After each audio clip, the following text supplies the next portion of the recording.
I got some important information for y'all. There's no better place to win cash while watching sports than PrizePicks. Football season is here and basketball season is here, so there's absolutely no better time to join. It's super easy to use. To create a lineup, all you got to do, select a few player stats, pick more or less. That's literally it. PrizePicks is available in more than 40 states, including California, Texas, my home state, and Georgia. But my favorite thing, PrizePicks is going to give you $50 in lineups when you make your first $5 lineup. What's that mean? Win or lose, you get $50 in lineups for free. Just download the app and use promo code SpeakEasy today. $5 gets you $50 in lineups. PrizePicks, it's good to be right. It's good to be right. Ladies and gentlemen, it is good to be right, and it's good to be back right here in the Speakeasy, sophisticated sports talk with the best in the game. I'm the large human being standing behind the bar, nicknamed Care Bear, Kieran Hickey Simple, and joined with me today are two gentlemen that played in the National Football League. One of these gentlemen is wearing all cream today.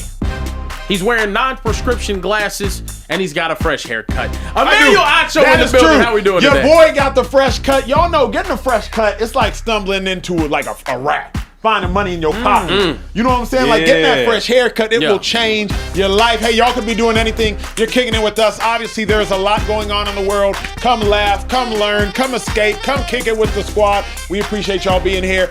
Care Bear, where we at? Now, we do have an incredible show here today because we're also joined here with one of the most incredible running backs in NFL history, the second shiftiest running back of all time, the Philadelphia Eagles all-time leading rusher. I'm talking about 2-5. 2 Live, LaShawn Shady McCoy in the building. I need a haircut, but real quick, how do you stumble into when you know you about to get a haircut? Like you know you about to get a haircut. Stumbled into this cut is crazy. Yeah, like you know you about to get a haircut. Come on Look. I said like, you know when you stumble into some money. Okay. That's But you don't know. I can hear that. You know what I'm saying? But you know you about to get a haircut. You not like you scheduled it. You texted your barber and you said, yo. Technically, Megan scheduled it. Shout out to the chief of staff. Okay, there you go. Wow. Technically, Megan scheduled it. Oh, wow. He just wanted to flex on us. That's crazy. Anyway, speaking of a man that does not flex, he's very humble. He So, does his thing. He just lets the work speak for itself. The hardest working man is social Trey in the building. How we doing today? Listen, I'm doing well. I got two things real quick before we get Talk to me, off. G. Talk to me. Number one, about the prescription glasses and Megan. This man will be scrambling at the old network. Yo, where's my? I need my glasses, y'all. Hey, somebody see my glasses. The gold ones, no, not the silver. The silver ones, no. Going crazy about those now. He'll play about the glasses. That's number one. Number two, we can't just gloss over the fact that Acho said stumble upon a rack. Come on, that's this man. In your pockets. That's this man. I'm lucky to have a rack in my bank account. This man talking about, you ever just stumble upon a rack? Hold on, man, I just found a rack. Let me start the show with my broke days, and this is my favorite Shady McCoy story. Back in the parking lot with the This before 2-5 was my dog. Me and 2-5 was just acquaintances. So true story. I do not know if Shady even remembers this story. The year is 2013. I'm glad y'all are here. This is story time. I'm in the Philadelphia Eagles locker room. I'm a 6th-round pick, just got traded. Shady McCoy is all-pro running back. We're about to travel on Friday for a game. Friday, you got to go to the hotel. Saturday, you go to the hotel if you're going across the country. Problem, Shady forgot his headphones. So Shady done forgot his headphones. If y'all remember 2013, the headphones that was popping was Beats. Dre Beats. Beats by Dre. Beats by Dre. Shady ain't got no headphones. Okay. Your boy did scrounge up enough money for some Beats. Okay. I'm leaving the locker room last. Shady. Of course, leaving the locker room last. So we leaving the locker room last. Shady like, hey, Acho. I didn't even know he knew my name. Hey, Acho, you got some headphones? You gotta stop. I'm like, these little things? He's like, hey, I'll give you some money for them. I'm thinking to myself, how much? They gave us the free one, right? I'm like, how much? Come up. He's like, bro, let me see what I got in my pocket. Have $500. I said, bro, this headphone's only $199. That's a dub. I take it. Hell yeah. So back in my broke days, and I don't have any money by any stretch of the imagination. I'm still broke. But back in my broker days, I remember that story. Shout out to 2-5. I remember that. You got scammed by Nigerian, man. How did it feel? Nah, but it was more like, man, how much for the headphones? You paid $500 for them damn headphones. Hey, listen, supply and demand. Acho understands that economic tool very well. Acho wasn't turning down that deal at all, No, bro. He could have said 201, and I would have been like, "That's a profit. I'll take it." And it was real quick too, though. It was, bro. I remember that. I know you remember that. He's like, absolutely, you can have it for sure. Yeah. I rode on this flight with just nothing in my ears. Where we at, man? Look, man, we have a lot to talk about, but we have to start off talking about. She told me bust down my AP. Perfect timing. Stay shining. Shedeur Sanders is headed to the Pro Bowl. The first 5th round pick rookie to be in the Pro Bowl since Puka Nacua did it 2 years ago. Yes. Fellas, I mean, this is crazy, unprecedented, unbelievable. Let's check out his stat line on the year. 120 for 212, 1,400 passing yards, 7 touchdowns, 10 interceptions, and in the Pro Bowl. Fellas, how do we feel about Shedeur being in the Pro Bowl?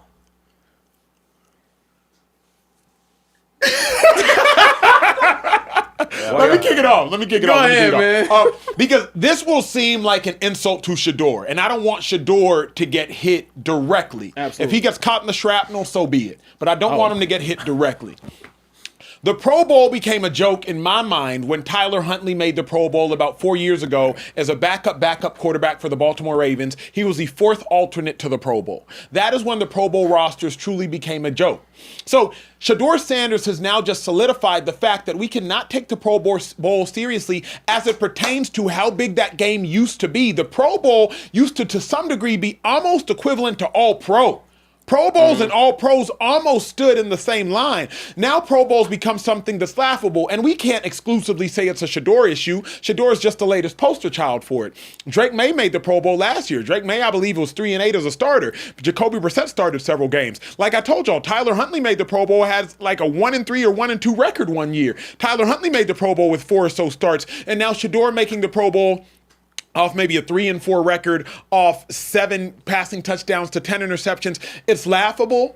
The Pro Bowl has become a joke. The Pro Bowl has lost the significance, has lost the sincerity, and ultimately you are going to cause players to start to skip the Pro Bowl because you want to go to the Pro Bowl and be associated with likewise greatness.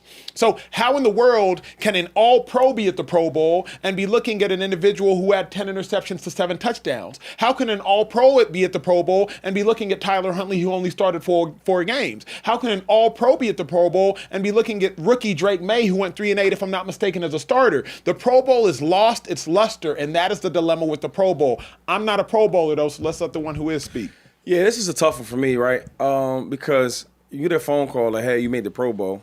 You probably gonna be excited, no matter what the stats line are. So I am happy for Shedeur. This experience that, right? Obviously, I think next year I have a better year. But just experience as a rookie, that's pretty cool. On the other side, you know, it was a time where I used to play in.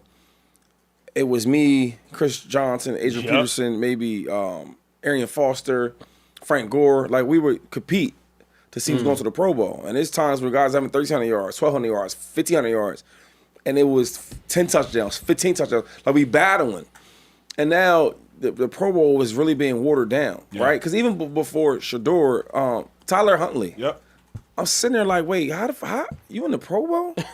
So some things got to change, maybe, because now the people that earn Pro Bowls, they're going to start laughing about it. Yeah. Because there's guys that, you know, are trying to, like, normally guys that make the Pro Bowl are on the track to make All-Pro. Correct. Right? There it is, and they Shady. like miss. So this one's hard for me because I'm a friend of Shedeur, and I'm just putting myself in his shoes. Like, yo, you give me a call, hey, you know, you made the Pro Bowl. Like, that's something you should celebrate. Yeah. You know, just because the league has messed up and how they did it, don't mean he can't celebrate it. So this is a tricky one. It is. Let me also say the other side of it. Like, congrats to Shedeur. You know what I mean? Congrats to Shedeur. Shout out to Shedeur for making the Pro Bowl. That's something that regardless, nobody can take from you. Like being a draft pick. Nobody can take that from you. Your first touchdown pass. Nobody can take that from you. Congrats to Shedeur for making the Pro Bowl. With all due respect, who would have thought when he was drafted and being prank called by individuals who wanted to make him feel lesser than, who would have thought back then that Shedeur Sanders, you'd be getting a Pro Bowl nod. So with all due respect, Shedeur, you had to put yourself in a position to be chosen. Whether that means playing games, whether that means starting games, whether that means at least throwing several touchdown passes, not giving up so you could continue to captivate several audiences and move the culture and rally the whole culture behind you. So congrats to Shedeur in that capacity. You put yourself in a position to be chosen. Congrats on getting chosen. That's no laughable thing. Yeah. With that being said, let's be real. Like, Care Bear, if you get invited to a party, Super Bowl's coming up 2 weeks from now. We all going to be more than likely there and whatnot. You get invited to a party. The first question I ask when I get invited to a party, 2-5, Who gonna be there? What's the food looking like? Oh, yeah. Who's going to be there? Yeah, that'll be my first. First question you ask is, who going to be there? If I Always. get invited to speak at an event, and the money ain't right, who's spoken at it before? Let me see what kind of presence I'm in. If I get offered, hey, Emmanuel, we want to nominate you for this award, who's received it before? Because if it's a whole bunch of nobodies I ain't never heard of, cut it. But if, oh, wow, like this person received it and this dignitary received it and this former president received it. Oh, I want to be associated with those people and with that greatness. Right. At the point in which you start being associated with individuals, Tyler Huntley, who had, who was 2-3 or something like that, 1-3, Shedeur Sanders, 7 touchdowns, 10 interceptions. How can you go to the Pro Bowl with your chest out? Because it's being watered down by individuals who haven't earned the right to be there. Can I be honest? Be honest, The G. Pro Bowl died whenever they took the pads off. The Pro That's Bowl true, also too. died whenever Tyler Huntley made it. Yep. The Pro Bowl is a completely different thing now than what it was. And it's tough because I completely agree with you. Shady, whenever you were playing, a Pro Bowl meant, damn, okay, you didn't make all pro, but he's a Pro Bowler. He's still a top 4, top 5 guy in his position in the entire NFL. That meant something. It meant something. Now, it doesn't mean much today, but I will say this. Going to the Pro Bowl has turned essentially into a great event to take your kids to, man. I was at the last 2 Pro Bowls, and essentially what it's turned into is, hey, you're a fan of the NFL, you're a fan of the team. This is your chance to get in. Cheaper ticket than it is to go to a regular game and potentially meet one of your favorite players. That is what the Pro Bowl has turned into, and for that reason, Shedeur Sanders being in it is one of the best things for the NFL. He is by far and away the most popular player in the NFL this But season. here's my thought, though, is like, if you're Shedeur, can you even accept this invite? Absolutely. And not literally. Obviously, he can. Yeah. But like, Kieran, there comes a point in time when you're like, you know I shouldn't be here. Let's go back to middle school, G. And y'all was all in middle school, right? If you younger than that, you shouldn't be watching this show. Let's go back to middle school. There comes a point in time if you play in a sport and you know you sorry, or if you in class and you know you sorry, and you get picked first, and it's because the teacher is like, hey, I don't want him to feel bad. So like, make sure you select the chubby kid in the corner. It's like, you don't even want that. Yeah. Like, let's be for real. Shedeur is such a brilliant individual, and he's worked so hard to get where he is, along with his legacy. He knows what it takes to make a Pro Bowl. At the point in which Shedeur got called, it's like, even he got to be like, come on, man. Like, this ain't even right. This ain't even right. Acho, what does it take to make a Pro Bowl nowadays? Because a lot of the guys don't want to go to it. And You vote for Pro Bowls, right? No, only all pros. The pro stuff. Yeah. most of these guys right now, though, the reason why we're even in the predicament where Shedeur is because so many people had to pull out. Daniel Jones had an injury. Patrick Mahomes had an injury. Pause that. Yeah, pause that. Okay. So many guys had to pull out of the running There we go. to be selected for the Pro Bowl, or they pulled out of being selected for the Pro Bowl. That's a drinkable right? offense. Yeah, that's oh man, it's crazy. So So look, look, the real. yeah, go ahead, man. Oh, the Pour real- me- not the real- Oh, the real Grand one? Cormino. Oh, wow. Grand okay. Cormino. That was We in that Grand Cormino. That was a drink. That was a drinkable. I'm not taking But- drink. So look. Go ahead. You want to finish Yeah, it? no, I'll finish. Also pause. Also pause. pause that one. Okay. We're drinking in the So look- speakeasy. Yeah. So look, we One of had those nights. we had Patrick Mahomes not available. Josh Allen declined. I believe Joe Burrow's going, but Trevor Lawrence, I think he also declined. There's just so many different quarterbacks that could have gone that just didn't go. And then you have a bunch of injuries there as well. Drake May can't go. He's in the Super Bowl. There's so many different players that could have gone. Hold on. Who's next? Here's what happened though, and Shady can attest to this. People started declining when it stopped becoming an honor. Don't get it twisted. Ooh. All these people that are hurt wouldn't be hurt if they were still playing in the playoffs.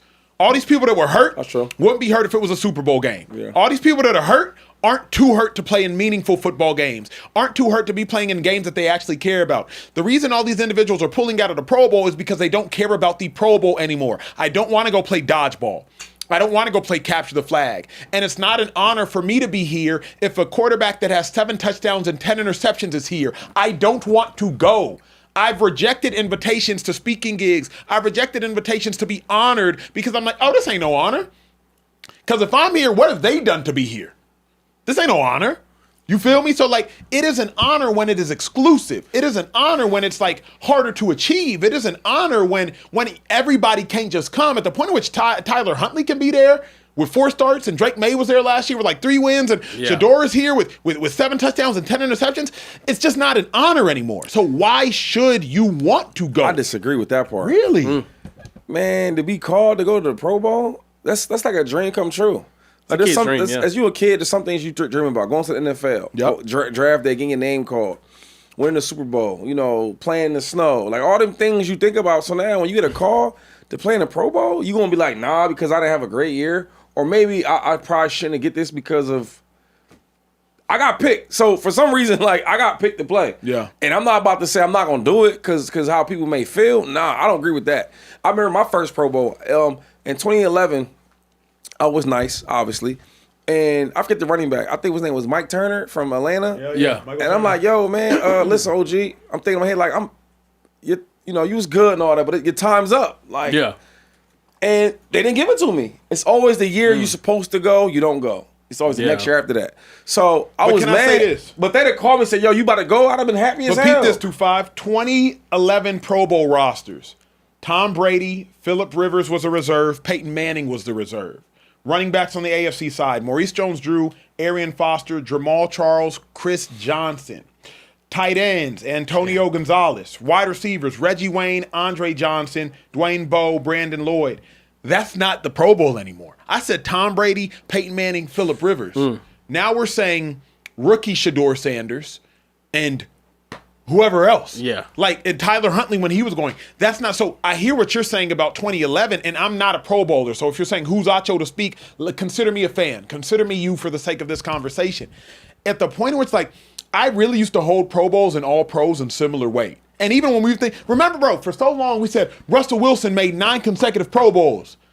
And by the time it got to that 7th, 8th one, it's like, oh, that don't matter anymore. Like, it just don't matter anymore. So you tell me, if it was you're not going to the Pro Bowl. That's what I wanted to have. If I am Shedeur, of course I'm going, because in 15, 20, 30 years from now, I'm telling my kid I was a Pro Bowl. Let's say it's Emmanuel Acho. Nobody gonna know. Let's say it's Emmanuel Acho, 2014 PFF All-Pro special teams player. Let's say, we have a special team spot now that we're introducing for the Pro Bowl. Do you want to come to the Pro Bowl? I'm going because the Pro Bowl's above me. If I'm Shady, I'm not going because it's beneath me. So if I'm going as little bum Emmanuel Acho, backup linebacker, by the grace of God, started a few games in my NFL career, made some special teams tackles, of course I'm going. Because it's an honor for me to go. But I shouldn't be in the same football room as Shady McCoy. Ain't no ego for me on this show. Y'all know I keep it a bean. I shouldn't be in the same football room as Shady McCoy. If you want to talk about TV rooms, we can talk about that. Football rooms? Yeah. Me and Shady shouldn't be in the same football room. You would go. Period. You gonna go? Of course I'm gonna go. But I'm going because it's above me. But if I'm you, I ain't going. But he not asked you that. He asked you, are you going? Yeah, I'm going, but I'm going because, respectfully, I'm going because I'm a bum. And if I got invited to the Pro Bowl, I'm going to be there. I think that's why the Pro Bowl is what it is now, because guys, and that's one thing I regret, because I only went to like 2 of them, I think, out of all the ones I had. But I should have went to all of them because it's an experience. Your family gets involved, your kids, like all that, your friends, you make memories. And everybody now is like, they too cool to go, I ain't going to Pro Bowl. Yeah, I made it. Everybody's too cool. So I do think that they got to find a way to fix this, though, because if they don't, it's going to get real watered down. Like, real watered down. Shady, it's like cup watered down. It's flooding. Yeah. The Pro Bowl's already as watered down as it can be. Like, it's flooding. Like, bruh, Shedeur got invited. Tyler Huntley got invited. Drake May, as a rookie, got invited. 7 touchdowns, 10 interceptions. Got invited. Like, it's really as bad as it can go. I'm just trying to figure out, like, I saw some different tweets saying, like, yo, the Pro Bowl should be abolished. And I'm wondering, Kieran, like, are people taking it too far? I don't know if you saw that. Did you see that Ed Warder tweet? Yes, I'll pull up the Ed Warder tweet that we had. I'm going to Pro Bowl. I don't care who. But yeah, no, I don't think it should be abolished, simply because, like I said, it has turned into a spectacular event for the fans, an awesome opportunity to celebrate the season that we've had, and all of that. But is it going to ever be a competitive game? No, it's not going to be a competitive game whatsoever. Is it ever going to be, in my opinion, a game where we have the best players that earned it and the Pro Bowl tag is going to mean something moving forward? No. It's just not, because too many people are going to pull out, and then people are going to get Pro Bowls. Do you think, and I want y'all to see the tweet, because my question is, like, Do you think that people are using this as the latest reason to take a shot at Shedeur? Like, because now everybody and their mama's coming out and really saying some real passionate things. Yeah. Take a look at this. Ed Warder said the reputation of the Pro Bowl continues to be diminished, not just by this decision, but the many changes implemented in recent years. It should be abolished. Now, what he's talking about is essentially we used to have a tackle football game to now it was a touch game, then now it's a flag game. You have obstacle courses and all sorts of other stuff like that. And a lot of people, it's not maybe not the best product to watch. But I disagree it should be abolished for numerous reasons. One, I think at the end of the season, you should have some sort of honor system where the guys can come out and receive those honors. Yeah. They play 17 games, for Christ's sake. They go out there, put their body on the line week in and week out. There should be something that we can celebrate as fans and go watch. As a fan, I'm saying that. Now, as a player, I'd be interested to see what you guys think. Like, what do you think, Shady? I mean, see, stuff like this, I don't understand. And everybody can have an opinion, right? And he's definitely a credible guy. But you ain't played to be saying stuff like that. Like, it should just be canceled. Yeah. A lot of players look forward to that. Yeah. Like, yo, I'm a Pro Bowler. Now, maybe the Shedeur situation is different, right? But there's some players that are like, damn, I can't wait to be a Pro Bowl. Guys that are really, really good, they're trying to get over the hump, and they can't, and they finally do. So when you say stuff like, oh, let's just get rid of it, it's like, yo, you diminish the whole thing of players striving to be the best they could be. I want to be a Pro Bowler. I want to be an All-Pro. Them things all matter. That's why when I hate when people are like, oh, at the end of the year, you know, why they put this player in there to get his 1,000 yards or get his, because he got dreams. He got stuff on his bucket list. Yeah. He's a player. He just didn't want to become a player today. He been want to be an NFL player, and coaches understand that. So sometimes we got to just, and I know it's hard to do sometimes, but put yourself in the player's shoes. A Pro Bowl is like an award. It's like an honor. Damn, I achieved that. You know, all the players in the NFL, they picked a couple of guys to be in the All-Star game. Like, an All-Star game should mean something. It should. You know what I mean? Yeah, so it should. When I hear stuff like, yo, decision of getting rid of it and this and that, it's like we're going too far. Yeah. I think in the interest of competition, though, it is lacking. And I think That's true. From a viewership perspective, it is lacking in that way. I completely agree with you, though. There should be an All-Star game. But we are kind of moving forward now as a sports country where the NBA All-Star game, nobody's really going to play as hard as they should in that game. The NFL All-Star game is essentially... But to be named... I'm not talking about the game. Yeah, no, exactly. Named the All-Star in basketball, be named an All-Pro or a Pro Bowler in football. Yeah. Like, it's a great honor. It's a phenomenal honor. It's like a kid. Absolutely. Yeah. Absolutely. But here's the dilemma, right? And to me, it's a matter of it's no longer an honor because we're seeing too many players who normally players of their stature wouldn't have declined are now declining. And so you know what happens when everybody stops rejecting and starts rejecting and starts rejecting and starts rejecting, you completely lose the honor. Y'all, we all live in LA.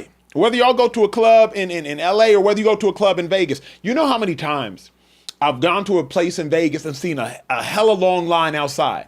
Then you get in and ain't nobody inside.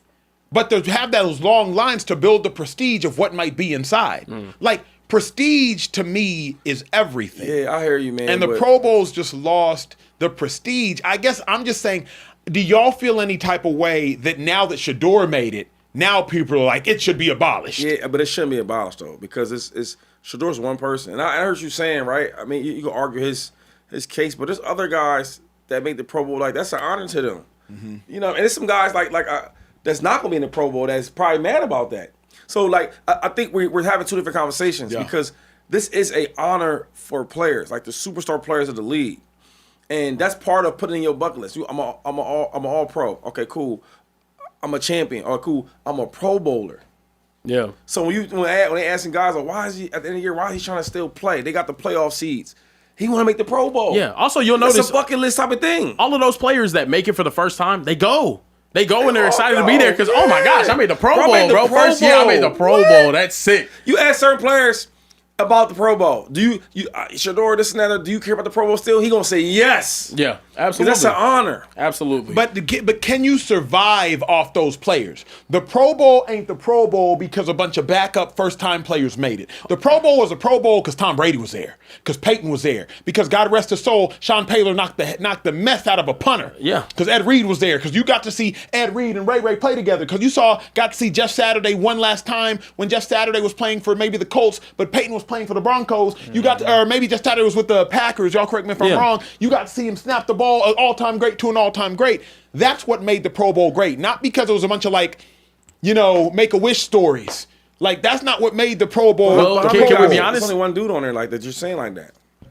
So that's also, what we're not going, regardless, we're not going back to a tackle football Pro Bowl. It's just not going to happen. It's not in this sport, not in this damn country. I'll tell you what, it's not happening. So I think the issue that you're pointing out with the Pro Bowl, it's been an issue for years. Ever since they made it a non-tackle football game, you're always going to have that. So it's not going to have the same luster as it did. When TJ made it, TJ was a Pro Bowler in 2001, 2002. Yeah. Bro, he was out there getting smacked in the Pro Bowl. It was like, oh, man, I'm going over the middle. I'm still scared to go over the middle in an all-star game in Hawaii a week after the season is over. Like, we're just not in the same spot. Y'all, before we get to y'all super chats, we know y'all popping off in the super chats. Y'all's first time watching Speakeasy, welcome. We appreciate you. Let me ask y'all a bigger question. Is there going to be a risk of Shedeur being the one, because y'all know how it's going to go, of Shedeur being the one to end the Pro Bowl? Because now you got people coming out, all-time reporters saying, abolish it. You know what I mean? Yeah. Like, imagine a world where now the Pro Bowl comes to an end because as if Shedeur's the last straw. He's polarizing enough. Is that a risk that we could be running? It's not a risk. It's reality. He's polarizing enough. The most polarizing player doing anything in a game like this is obviously going to change narratives. We still blame LeBron for the reason why the All-Star game is what it is. And it's like, you didn't, like, Kobe smacked the floor in 2012 and you didn't want to go out there and play. Like, come on, like and now it's ruined. He didn't do the dunk contest, so now it sucks. Like, it's like, I disagree. I think Shedeur shouldn't be the reason why we're looking at the Pro Bowl as something that's not good anymore. Tyler Huntley should be. Tyler Huntley absolutely should be. Whoever, if we can go back and look, who was the first real healthy scratch for the Pro Bowl? That's really who started it all. It's probably a quarterback that didn't make the Super Bowl and ended up not wanting to go. Or, hear me out. I'm listening. Just have a meeting of all those billion-dollar minds in the NFL and revamp it to make it engaging again. Why does it have to be so black and white to abolish or keep it? Abolish or keep it? It needs work, a lot of work. So figure it out. Y'all make millions of dollars to do nothing but sit on your high NFL thrones and make decisions on tush pushes and new rules and regulations. I'm telling you, they did that, and what we got was flag football with tug of war in between. But there are things that you can take from the old game and incorporate. So, for example, send it back to Hawaii. Maybe that gets people excited to go back. That'd be cool. Have it after when it left Hawaii. See, that's what I'm saying. Yeah. I don't want to what I get out of playing in Arizona, but once in Hawaii, we always going. Yeah, that's what I'm saying. There's things you can do to revamp it and get some more excitement around it. Have it back after the season's over again. Why are you having it before the Super Bowl? I'll tell you what you can't bring back. You can't bring back a safety coming downhill and smacking someone. Like, you can't bring that back. You'll never get that. Yeah, you'll never get that. I don't think you'll get the Pro Bowl back. You're just not getting the Pro Bowl. Because if you're the NFL, like, I'm not paying for Shady and two of his companions to go to Hawaii. Plus first class travel, plus rooms, plus all that. You pay for it. Did you got to pay for everything? Yeah. Like, now you get a big check at the end. Like, you get a check for playing. You know what I mean? The winner gets more. Yeah. I mean, but that NFL's a write-off. Why are we talking about that? Yeah. You know what I mean? It's all that stuff to make the league look better. Yeah. Like, we go to the Pro Bowl, it'd be fans everywhere. You know what I'm saying? They're looking forward to it. It's a great thing. But real quick, I don't know if Shedeur, and he is super popular, but I don't know if he would just change the Pro Bowl just because he's going. Like, you know, like you compared him to LeBron. The LeBron thing, I think he has enough power where when you didn't do the slam dunk joint, like, all right, because this is probably the best player. You know, Kobe, Jordans. Yeah. And you ain't doing why I'm doing it if LeBron ain't doing it. Nah, I don't know if Shedeur is that yet. You know what I'm saying? Yeah, I hear you. I guess is he polarizing enough and hated enough for people to use this as the time to say, if he's going, cancel it. Absolutely. Because Tyler Huntley is just like, oh, who's Tyler Huntley? Okay. That's crazy he got in. What the heck? Like Drake May. Like, what the hell are we doing? That's, That's the difference. Now Shedeur's where we draw the line. This DEI ass Pro Bowl, I'm not watching it. I'm turning it off. Yeah, that's good. No, what's up with the super chats, Trey? Listen, man, we got a lot of super chats to get through. They already been on my head about about missing them. So I'm gonna get straight to it. Steel City 40 said, much love. Appreciate listening to the show when I start work every night. Yep. Question: what quarterback could my Steelers realistically trade for this offseason? Ooh. I mean, the ones on the market, you could try to get Malik Willis. I think he's a free agent. Kirk Cousins. Go get him, yo. Go get him. Yeah, Kirk Cousins is Willis a is forever nice. backup. Those would be the only two that I think would. Oh, Mac Jones. Oh, I think after watching what Sam Darnold was able to do, I think you can say to yourself, wait, Mac Jones has a little bit of Sam Darnold in him. You could try to go get him too. Cool, I like that. The Donathan sent a $20 super chat and said, I Yep. hear what y'all are saying, but Shedeur didn't get invited. He's the chick that you text at 3 a.m. like, you up? Bro. Crazy, bro. I mean, is he lying? He not Karen? far off. He's not lying, but that's Not far crazy, off. bro. That That- is just crazy. Nah, Yeah. that's kind of like, nah, he ain't that. 2 a.m. You can't call Shedeur a slump buster at the end of the day, bro. You can't. Buster is You can't. crazy, I mean, bro. And be like, man, it I is- ain't had nothing. Ah, but he was the like fifth alternate. bro. Yeah. If you scroll, if you text 4 different ones, hey, what's good? Hey, just thinking about you. Yeah. You left on red. Hey, miss you.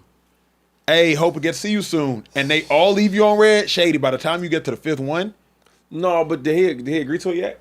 Did he confirm? I don't think it's confirmed. He should. I hope he does. But if they get rejected by the 5th one, but like in theory, that Throw me out there. That super chat is a fair super chat. Yeah. I don't think it's too far off. Man, Listen, Drewski out there throwing passes. Gabriel sent a $50 super chat and said, hello, Speakeasy fam. Great NFL season. I hope you guys stick around Hold for on, the rest of pause. The way he's reading it, this is in all caps, by the way. Hello, Speakeasy fan. This is all caps, by the way. Like, But not it was even- just it was the salutation. Okay, yeah, Hello, yeah, got you. Speakeasy fam. Got you. Great NFL season. I hope you guys stick around for the rest of the NBA season. I want the uncomfortable conversation to be had of May or Darnold winning as Super Bowl, while Allen, Lamar, Herbert, and Burrow haven't. Thanks. He probably. What if he's like 6'5"?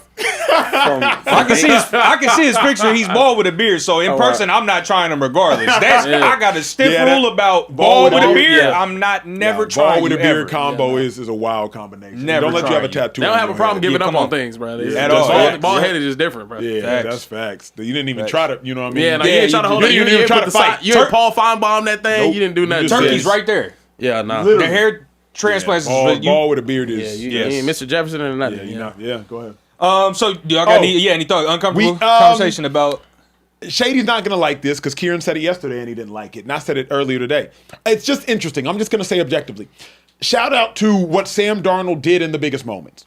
Because if you want to say, yo, it was all the Seahawks defense, please keep in mind, Lamar Jackson has had 3 top 5 defenses, including a number 1 defense. Josh Allen has had 3 top 5 defenses, including 3 number 2 defenses. Sam Darnold had a number 3 overall defense, and shout out to him for helping his team get to a Super Bowl. So there does need to be an uncomfortable conversation had specifically around Lamar Jackson's 2024 versus the Chiefs playoff performance when he had the number 1 defense in football. The Chiefs only put up 17 points, and that was the game he didn't win. That was the game where Lamar Jackson, if you just have a statistical performance like Sam Darnold, forget anything else. If you just have a statistical one like him, y'all go that far. So an uncomfortable conversation does and will be had. Well, you know, look. He wins the Super Bowl. He has a 3-1 playoff record with the Super Bowl.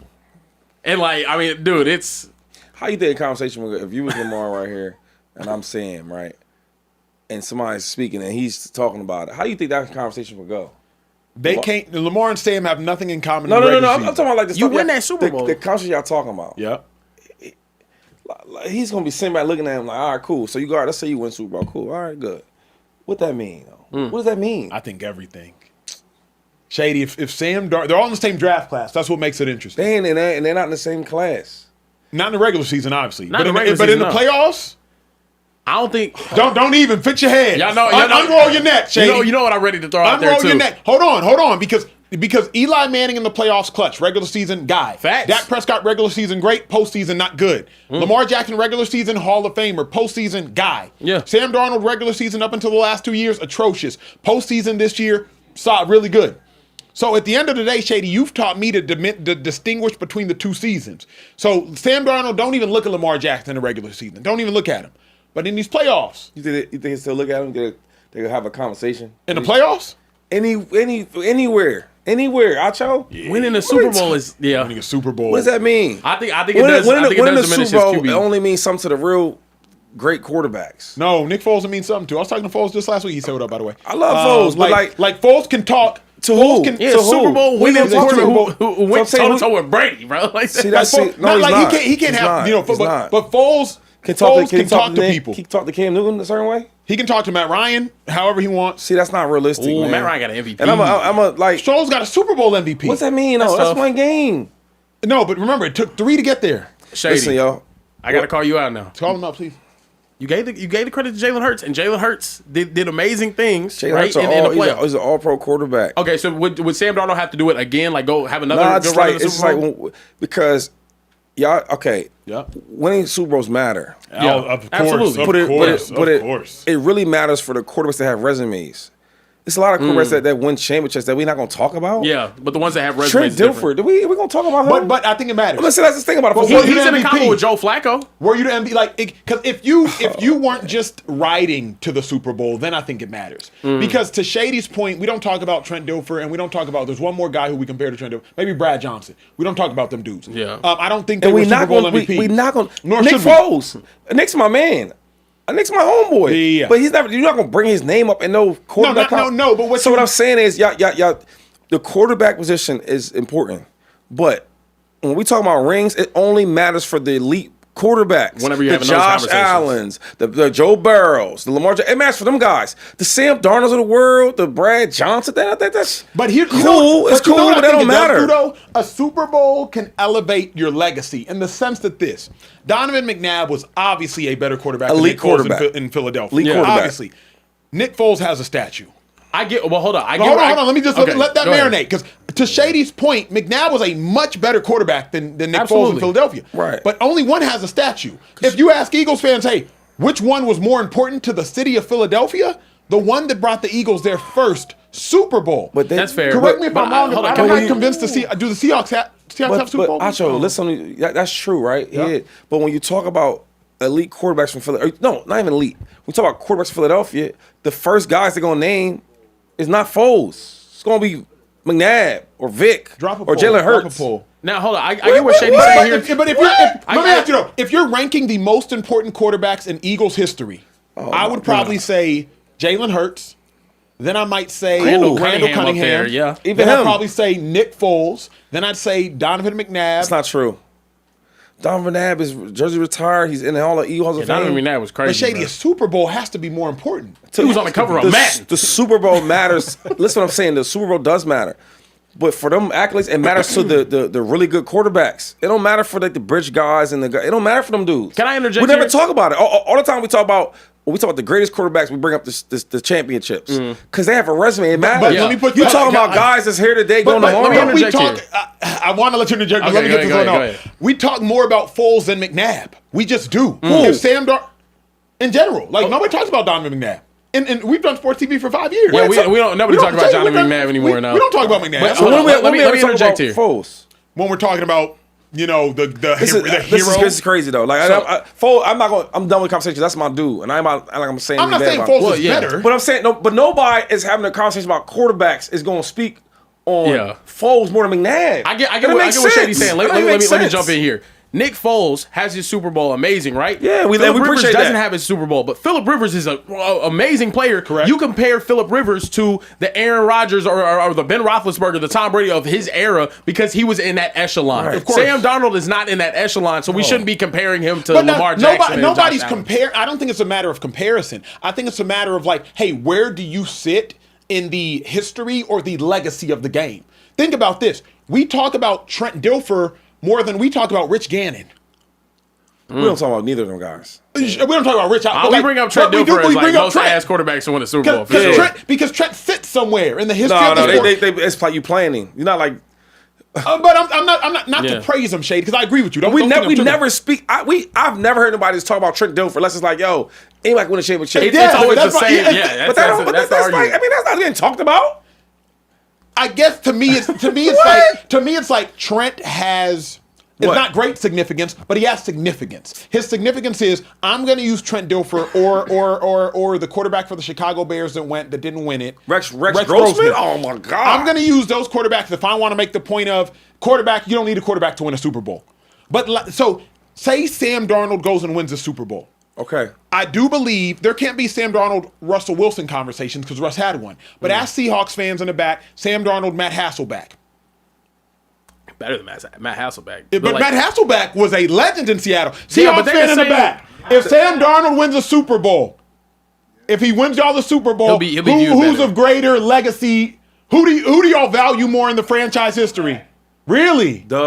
Really? Okay, they said Hasselbeck off Damn, camera. yeah, he might be wrong. Okay. This is crazy. I was It's too young for the Hasselbeck run. I just remember watching the this Super Bowl. That's what I'm Hasselbeck was saying, a yo. Like, this Super Bowl thing is getting carried away. Like, it's not for everybody. Yeah. The Super Bowl rings is for the elite quarterbacks. That's the conversation's for, right? When all these great guys, how much you win? How much you win? Okay. Them other guys and regular dudes, like, it's cool to win, but that's not the no attractive thing to talk about. Yeah. Yeah. Yeah, move on. Like, come on. Crazy like, on the super chats, man. They going crazy on Super Chats? No, I'm saying this was That all was a all off of the conversation. super chat. Put it on the Yeah, super that was chat. all. Yeah. That was all Gabriel. You have any more? We did get a $50 super chat from one of our lady regulars. Oh, Shout out to our lady regulars for Shout out to sure. the women, yes. So this yes. is April Aries, and she says was just out in these Philly streets, but we're not gonna talk about that. Hello. Oh, wow. now she said the weather's bad.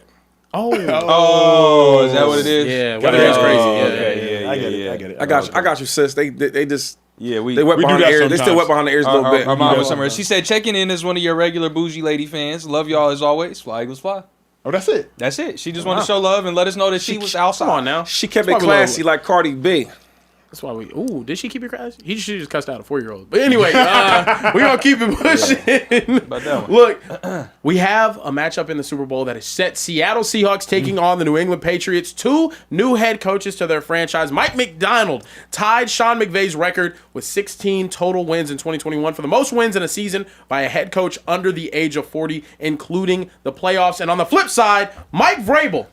Tennessee, I mean, goodness gracious, what are you doing? They fired him in 2023, didn't get a head coaching job in 2024. He comes back 2025, teams up with his buddy, Josh McDaniel, and they're going to the Super Bowl. Fellas, question for you guys is, are you more impressed with Mike Vrabel or Mike Macdonald in the job that they've done? And before you answer this question, I was going to say something to you.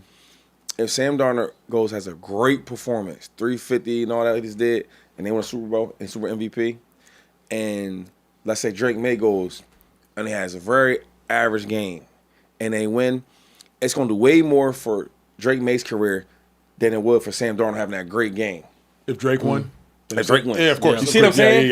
Yeah. If, Because if it's real average, like one touchdown, one pick, Drake 110 yards. Yeah. You get what I'm saying? Yeah, because Drake's body of work is That's building. what I'm telling you. That's all. That's all right. Now, Now, go ahead. I see what he's projecting, though. Yeah. Man, I love this question. I almost want to say Vrabel's For sure. been more impressive. And the reason I want to say Vrabel's been more impressive is because shout out to you, Vrabel, for being the king to capitalize on the moment. Bruh, the moment in the AFC was there for the taking. Josh loses. Lamar gone. Burrow gone. Mahomes gone. And Vrabel, you got there. And you got there with the roster of maybe 2 All-Pros. Maybe.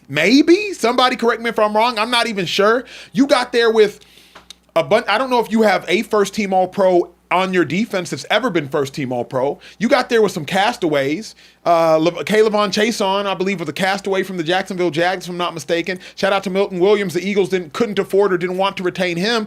So, like, to me, what Vrabel has been able to do, Stephon Diggs, a castaway, what Vrabel's been able to do is more magnificent, even if Mike Macdonald's path was harder. Shady, I just respect the fact that we're going to look back and say, yo, how the hell did somebody win a Super Bowl on Mahomes' watch? Oh, Mahomes got hurt that year. Oh, to me, like, man, I tip my hat to Vrabel because you went and got it, bro. Mike You went and Vrabel, got there. he one of my favorites. Mike Vrabel's a really good coach, and he's always been a good coach, right? He was so close down there in Tennessee, couldn't get it done. Cool. Takes a break. Regroups, comes to the Patriots. Now, the cool thing is he played for the Patriots. He's a Super Bowl winner for the Patriots. And once the Patriots look like they were kind of not as good, not the same, he brings it back to life, right? Everything worked out for him. You get a rookie quarterback, right? How's he going to develop? How's he going to be? Damn, in the second year, he's going to the Super Bowl. All the different pieces for the defense, right? I don't know if they're going to be a great defensive team, but if you watch them this year, they played really, really well. Spent a lot of money in the offseason. Everything that he wanted to do it worked out. So when you talk about who I'm more impressed with, it's got to be Mike Vrabel because the way it happened and everything that he needed to happen, it did. And it wasn't about no luck. Yeah. You got the quarterback. Quarterback can be good or bad. Yeah. Turns out they developed him a certain way with Josh. Now he's nice. The defense part. Defense played a big thing this year. Pay some money. Them guys making plays. Yep. And he's always been a winning coach. So he's exactly where he belongs to be at in the Super Bowl. You know what else is phenomenal, and Shady hit on it, and not enough people are praising this. Think about how Vrabel went and constructed it. Milton Williams has been a gigantic addition. Stephon Diggs has been a gigantic addition. Travion Henderson has been a gigantic addition as a value additive. Plus Ramondre Stevenson. Mike Vrabel really built this team, 2-5. You know what I'm saying? Like, other individuals would be like, well, we got to build in 2 years. No. Mike Vrabel said, I need to build you from the inside out. And then even though Will Campbell has actually kind of been a disappointment, like, he was wise to go get a first-round pick at left tackle. You would have hoped he would have played better, but think how important that first-round left tackle would have and should have been versus the Houston Texans. Would have and should have been versus Nick Bonito. Like, Mike Vrabel, even the decisions that haven't played out yet, Shady, were brilliant decisions. That left tackle is the most important person on that team outside of Drake May, because you got 15-sack Nick Bonito rushing, and you got Daniil Hunter and Will Anderson rushing, and I get it, he fell short, but you could even tell Mike Vrabel's intentions have been brilliant the entire time. Milton Williams, he was a good player for the Eagles. We weren't raving about him. We were more focused on Jalen Carter and Jordan Davis. Milton Williams is a good dude, but like, we're excited about Moro Ojimo. Milton Williams is a good dude. We're like, wait, don't let Josh Sweat out the building. Can we get Brandon Graham back? Fletcher Cox, please don't retire. Meanwhile, Milton Williams over here getting busy. Yeah. Christian Barrymore? Yeah. They got linebackers you've truly never heard of. Truly. Yeah. If I asked you to name your linebackers, Kieran, you'd probably be like, Oh, yeah, and I couldn't tell you.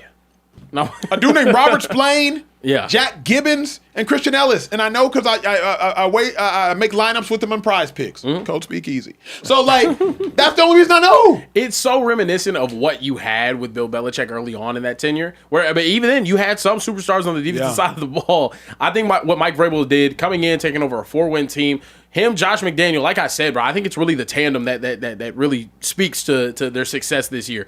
They got the two guys. Mike Vrabel goes to Tennessee. He brought that Patriot way over there. They weren't able to capitalize as much on that success. Tennessee let him go. Thought he wasn't as good as he actually was.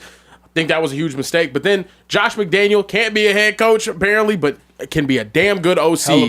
Hell of an OC. And now you put those two together, and it's like the Patriots all over again. They play really solid defense, and they have a quarterback that can show up in a moment. If we can push back though, because I have to, Drake May is better than Sam Darnold. Right? Check. The Seahawks had a more difficult path than the Patriots. Absolutely. Had to go through the MVP. Check. The Seahawks are in a much more difficult division than the Patriots, top to bottom. Yep. Check. So are we tripping 2-5 to just so easily and blatantly say Mike Vrabel, you have a number 3 overall quarterback who's been good. He's supposed to be good. Sam Darnold, the Vikings gave up on him. So, like, are we not tripping to say Mike Macdonald, too? I mean, well, like, Sam Darnold ain't in his second year. Ain't in his second year. So, everybody's so excited for him, but he should be good. He's the 3rd, 4th pick in the draft. He should be good. Well, another side, you look at Drake May. Drake May, played a little bit last year? Yeah, right? I started maybe 12, 13. But I'm saying, I wasn't really impressed with him. I was like, it's rookie, okay, up and down games. I see some talent, but it wasn't really enough for me. This year, you didn't know you was going to get this. If I'd have said, you know what, this year Drake May's going to be second in MVP voting, you wouldn't have said that. No. And he turned that thing on. If I said the Patriots would be in a Super Bowl. Hell no. Impossible. So Mike Vrabel, I give him a lot of credit for that because even last year with the Seahawks, I'm not saying Super Bowl, but I seen potential. Oh, this is a good team. Okay, they got a really, really good running back, really good defense. They start adding different pieces. So I seen that happen. With the Patriots, I can't say that. So Mike Vrabel, he did a big deal over there, changed that thing around. And then let's not forget, a couple years ago, they were terrible. Terrible. 3-win team. Freaking Bill Belichick had to leave. He had to last leave. year, I think. Yeah. Rob Kraft, look, man, you got to roll, dog. You got to roll. Yeah. I know you want me 6 championships. I get it, but you got the roll. Yeah. You go to college. But what about the Seahawks, too? Pete Carroll, you ain't got to go home. You got to get the hell up out of here. Sucked for that year, 2 years. Yeah. You get Mike Macdonald in the building. They win 10 games last year, if I'm not mistaken, maybe 9. Missed the playoffs, I believe, if I'm not mistaken. Honestly, there's a lot of similarities. It is a lot of similarities. Between the two, because I'm thinking about Mike Macdonald's defense. Bro, Nick Emanwari, he's a hidden piece. You get him out of South Carolina. He's a safety, but truly can play linebacker. So now versus nickel, he's bigger and more athletic. And versus base, he's more athletic. Yeah. Like, all those pieces. Tariq Woolen. Tariq Woolen's supposed to be a dog. Is a dog to some degree. Yeah. Mike Macdonald's like, hey, bro, I can't start you in base personnel, bro. You make too many mental errors. I can play you in nickel, though. Like, who would have thought you're going to take the 6'4", 5 interception as a rookie, if I'm not mistaken, 4-3 running corner, and you're going to have the confidence to bench him? But you're like, nah, it ain't good enough. Yeah. It ain't good enough. But in nickel, he can play. Julian Love, good player. We had him on the show.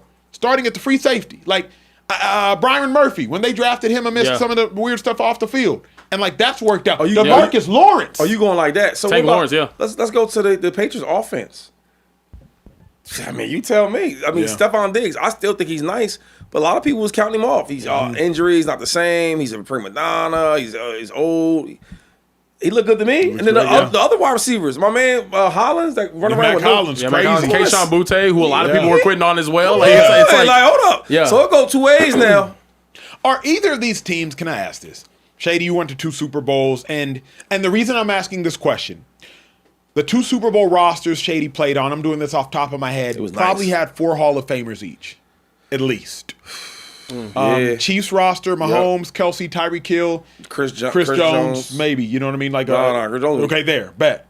Buccaneers roster, it's laughable. Tom Brady, Rob Gronkowski, Antonio Brown, Vita Vea, Ndamukong Suh, Levante David, Devin White, but I'm just saying, there's Hall of Famers. Yeah. And then, maybe Ndamukong Suh might get in, and maybe Mike Evans gets in. Yeah. Are these Super Bowl teams? I'm asking a barbershop question. Again, this ain't a real. I'm asking a barbershop question because when the Speakeasy, that's what we do. Are these Super Bowl teams? Rams when they won the Super Bowl. Aaron Donald, Von Miller, Matthew Stafford. Triple Crown Cooper Cup. Jalen Ramsey. Forget Cooper Cup. Excuse me. Let me take that back. Yeah. Jalen Ramsey. That's the Super Bowl team. Are these like Super Bowl teams? If y'all know what I'm saying. Kier Bear, speak on a fan, because I'm talking fan talk right now. I think they're a lot younger. They're too young to be able to really tell. Christian Gonzalez is a superstar in my opinion. I think that's a guy that's incredible. Drake May, you have a superstar quarterback. I mean, there's going to be pieces that I think are super underrated. You mentioned Christian Barmore earlier. He's been great at every level, and he's been honestly really solid for the Patriots as well. But he's a super slept on guy. I don't know whether it's because they've had losing records in the past, but he's been a shining spot on that defense. Also on the Seattle Seahawks side, Nick Mwari, dog. JSN, future Hall of Famer. They have guys over there. Rashid Shaheed's playing at a crazy level right now as well. K9, I mean, you even said it yesterday on the show. He's playing at a stupid high level right now. So I do think this season they are playing like that. They don't look as stacked as the teams that we've seen previous. Obviously, the Rams, the Eagles, those teams, roster-wise, you would probably take them over what these two rosters that we're seeing in the Super Bowl. But they absolutely look like some Super Bowl teams to me. Shady, speak on that, because you're the one who played on those teams with Rob Gronkowski, with Tom Brady. Like, would you be, and obviously when you were on those teams, it was no longer the prime of your career, so you really got to see with full eyes what's up. Would y'all be, not laughing, again, barbershop conversation, if you were on that Bucs team going against this Patriots team, would it be like, oh, bro, they ain't got a chance? Like, who we have Tom Brady, Rob Gronkowski, Antonio Brown, Mike Evans. They got Carlton Davis and Christian Gonzalez. Like, I think we'll be favored for sure. But I mean, you still respect the team. You got this far. It's only 2 more teams left, and in football, you can't play. You can act that. I know they joke about the script. This ain't scripted. You know what I mean? Like you go against elite guys, and just because you might win different, looks different, it's still the same. So Tom Brady might go out there and put a couple more touchdowns up, but the way that the Seahawks win, it's not that way. Yeah. Right? It's all about just getting the dub. Yeah. So I don't think we would disrespect the team like that just because we got more firepower, more talented dudes. But I think for the betting odd makers, right, I think it'll be lopsided. I mean, you got all these superstar guys on offense and defense for the Bucs going against the Patriots or going to the Seahawks. So I think it'll be lopsided. But other than that, I mean, we football players. We're going to go out there and play. A lot of times, man, them underdogs, they play with that pride. So I think it'll be a really good game. I just don't think that you kind of, dim the light on the team because they don't have as much superstars. Yeah, I mean, we've seen this before though too. The Eagles won a Super Bowl with Nelson Aguilar, Jay Ajayi. Play like you know what I mean? Like we've seen not superstars out here, and they went up against Brady in that Super Bowl too. So it's not. I'm not here to say what a Super Bowl team does and does not look like. They look like a Super Bowl team because they made it to the Super Bowl at the end of the day. And the Seahawks had to go through a really tough team in the Rams that I think everybody was hyping up to be the Super Bowl favorite. I hear you, and that sounds cool and that sounds cute, but we do this in basketball, right? Like, man, this team shouldn't be in the finals. Yeah. And we have these conversations all the time. You look at certain teams, whether it was pick a team. I mean, we look there and we're like, man, this Miami Heat is an 8 seed. It should be the Ravens and Eagles in the Super Bowl right now. You know this team ain't got no business in the finals. Yeah. So it's just interesting, and shout out to these teams. But I look at this Patriot squad, and I'm like, dang, they made it to the Super Bowl? Yeah. With who? Do they check real quick, and then we're gonna move on and get to y'all super chats. Do the Patriots have an All-Pro outside of Drake May? Do they have Drake May? No. I don't think so. I don't even think he was top. I know he didn't make it. Oh, they don't have no All-Pros there. Yeah, I'm like, outside of Drake May. I know Gonzalez didn't make it. He made second team All-Pro last year. Yeah, I'm saying, did they have any All-Pros on this year? Yeah, I don't think so. Yeah, I think Drake May. Drake May is it. Like, come on, bro. Yeah. You ain't got nobody was top 2 at their position or top 4 depending on position. Outside of JSN, who did Seattle have? All-Pro. Ernest Jones, I think, made it. Correct me if I'm wrong, but linebacker was real dicey. I know I voted for him first team. Ernest Jones may have made it, maybe not. Did he make it? He did not make it. No, he was second team. You're right. Yeah. He was second team. So good too. So I'm like, you know what I mean? That's why I'm asking the question. Like, you got Super Bowl teams with 1 All-Pro and another with 2 All-Pros?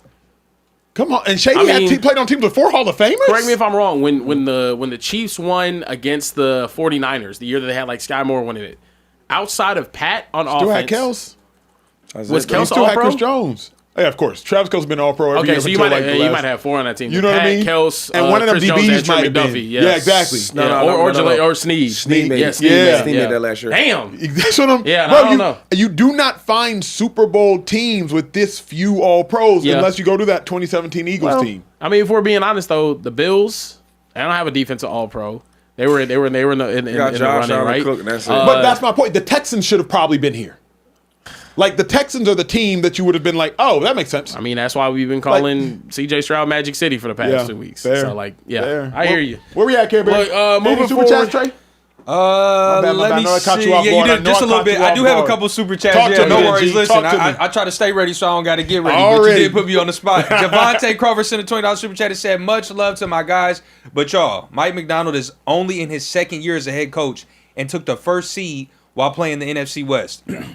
Y'all can say he molded his team and got them playing at a different level as well. He did. They're young too, man. They're young. That's true. And their talent. Bro, you know what's crazy to me when I was watching the Seahawks on tape 2-5 is like, where do you have the advantage offensively? Their cornerbacks are fast and their cornerbacks are big. Their linebackers are fast and their linebackers are big. There's not like, okay, let me get my receiver on their slow cornerback. Where? Where? Yeah. You want to beat Devon Witherspoon?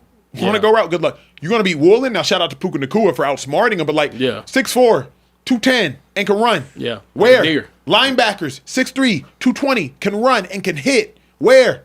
DeMarcus Lawrence is still playing at a high level. Yeah. D tackles. Brian Murphy and the other one. The other one might be better. Leonard Williams. Yeah, Leonard Williams is great. Yeah. Where? Maybe if you can get their safeties one-on-one, you might be able to beat Julian Love or Kobe Bryant, maybe. But, where? Yeah. So, that Seahawks team, bro. It's tough, man. It's well done. But they was getting. Rams ain't had no problem with them. To be fair, the Rams are with them, bro. Yeah. The first game they played against the Rams, they got held. But then, the other 2 games, the Rams just moved the ball. Even last game, Puka was getting busy. Then Devontae and the tight ends, the running backs. Stafford had 800 yards in 2 games against them. Yeah, don't act like they and just you know world what I was now. thinking is the Seahawks don't have any. They're really good to great, but don't have the elite. I was wrestling today, what makes the Texans so much better than the Seahawks? And I was like, the Texans have game changers. Man, they got pass rushers. Bingo. They got one or two. Seahawks don't have game changers. They have really good players at every level. The Seahawks have they have 2. They don't have multiple. What's the cornerback? Byron Murphy's a game changer. Yes, he is. I can't speak on Byron Murphy like Will Anderson, like the Neil Hunter, like Derek Stingley. He's a D tackle though. He plays 3 tech. He's not changing the game. He absolutely does. Okay, I'm saying game change. I'm saying change no. you know what I'm saying? Yeah, But- you say Nick and Memorial. But 21, The Witherspoon. he a game changer. He creates turnovers. He hits. He tackles. He does all that. You think? Not I like think not like so. Sting. yeah, know what I'm I'm saying? like, Like, Lassiter. but they different though. They're different. Like I see him blitz. Yeah. he does everything. He plays Yeah. all around the board. Where Stingley's like, I mean, he's just He's special. just lockdown corner out. but it's different though. Yeah. And I he think got for them, Acho. he's a game changer. Yeah. And he got Acho $7,500 last night on PrizePicks. Shout out, use code Speakeasy. I do have a couple more super chats to get through. Dominic Shot 1962, our guy, resident super chatter, said first off, God is great all the time. All the time. Even All though the time, better God on is great. Sundays. Hold on. Pause. It's God is good.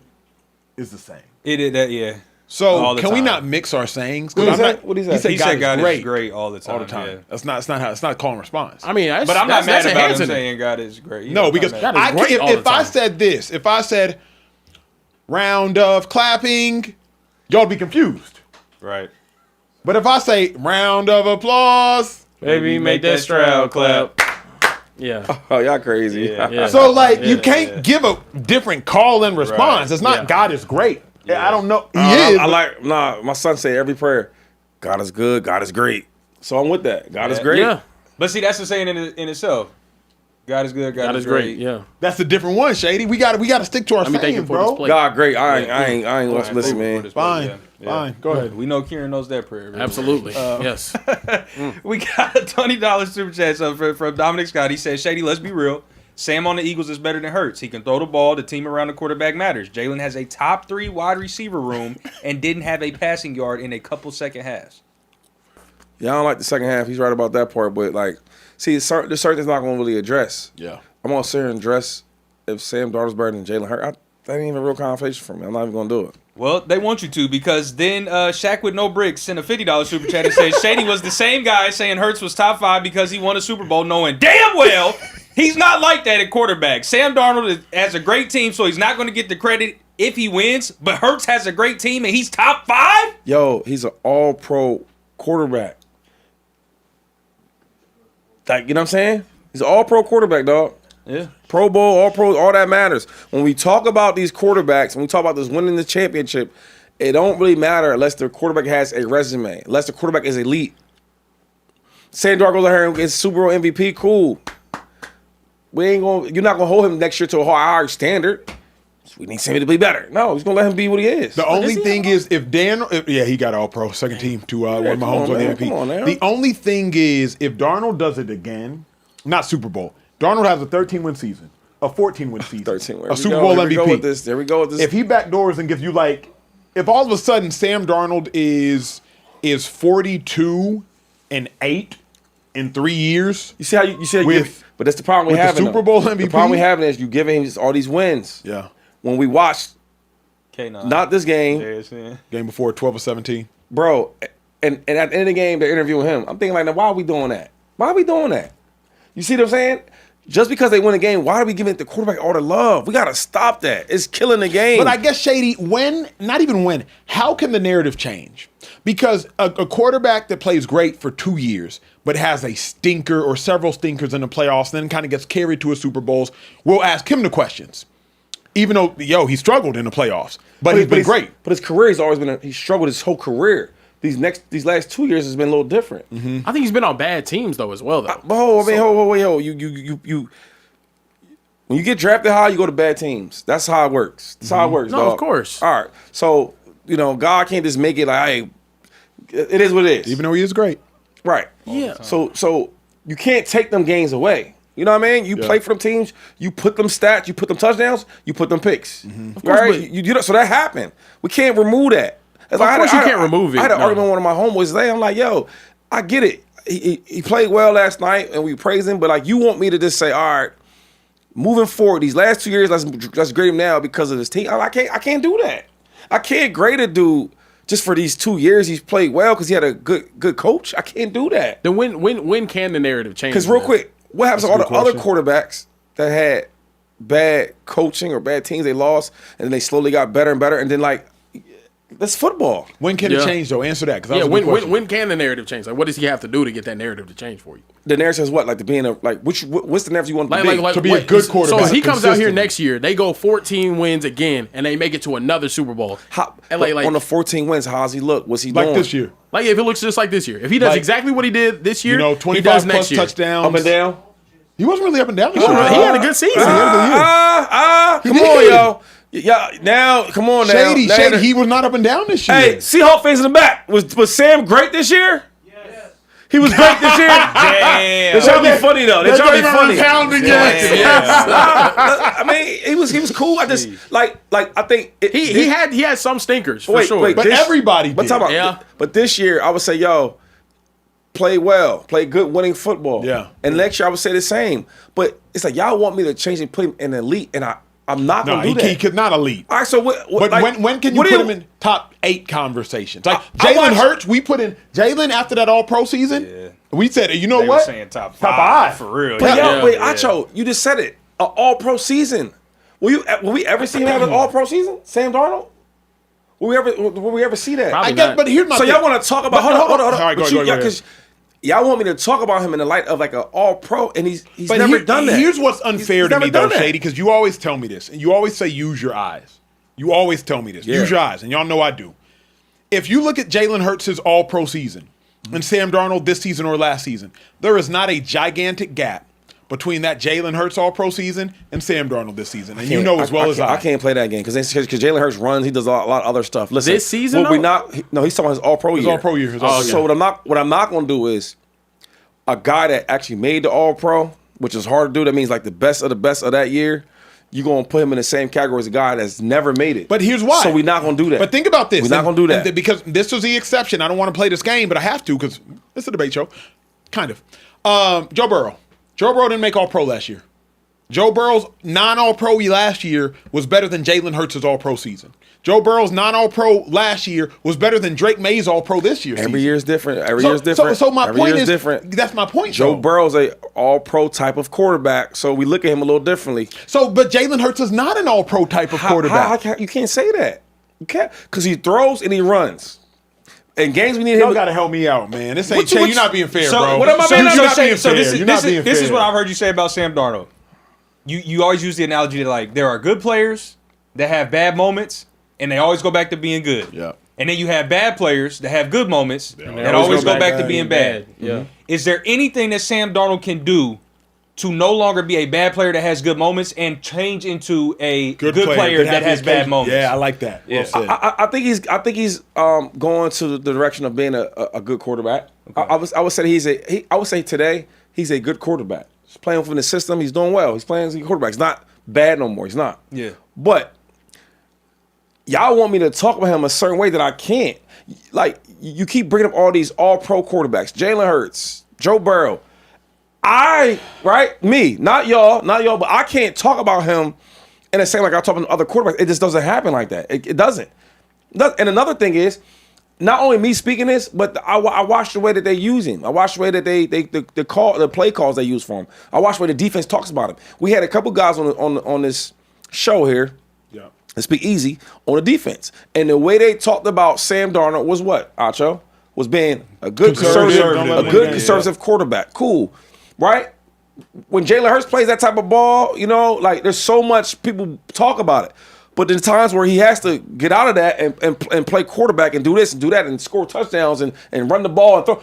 You know what I'm saying? Yeah. So I just don't want to let's talk about him in the light that he is. I think he's had a bad experience in the past. Mm-hmm. He's finally coming to playing good quarterback play. I think some players can keep it there. The problem to me, and really Jalen Hurts has done this, is Jalen Hurts who ruins this conversation.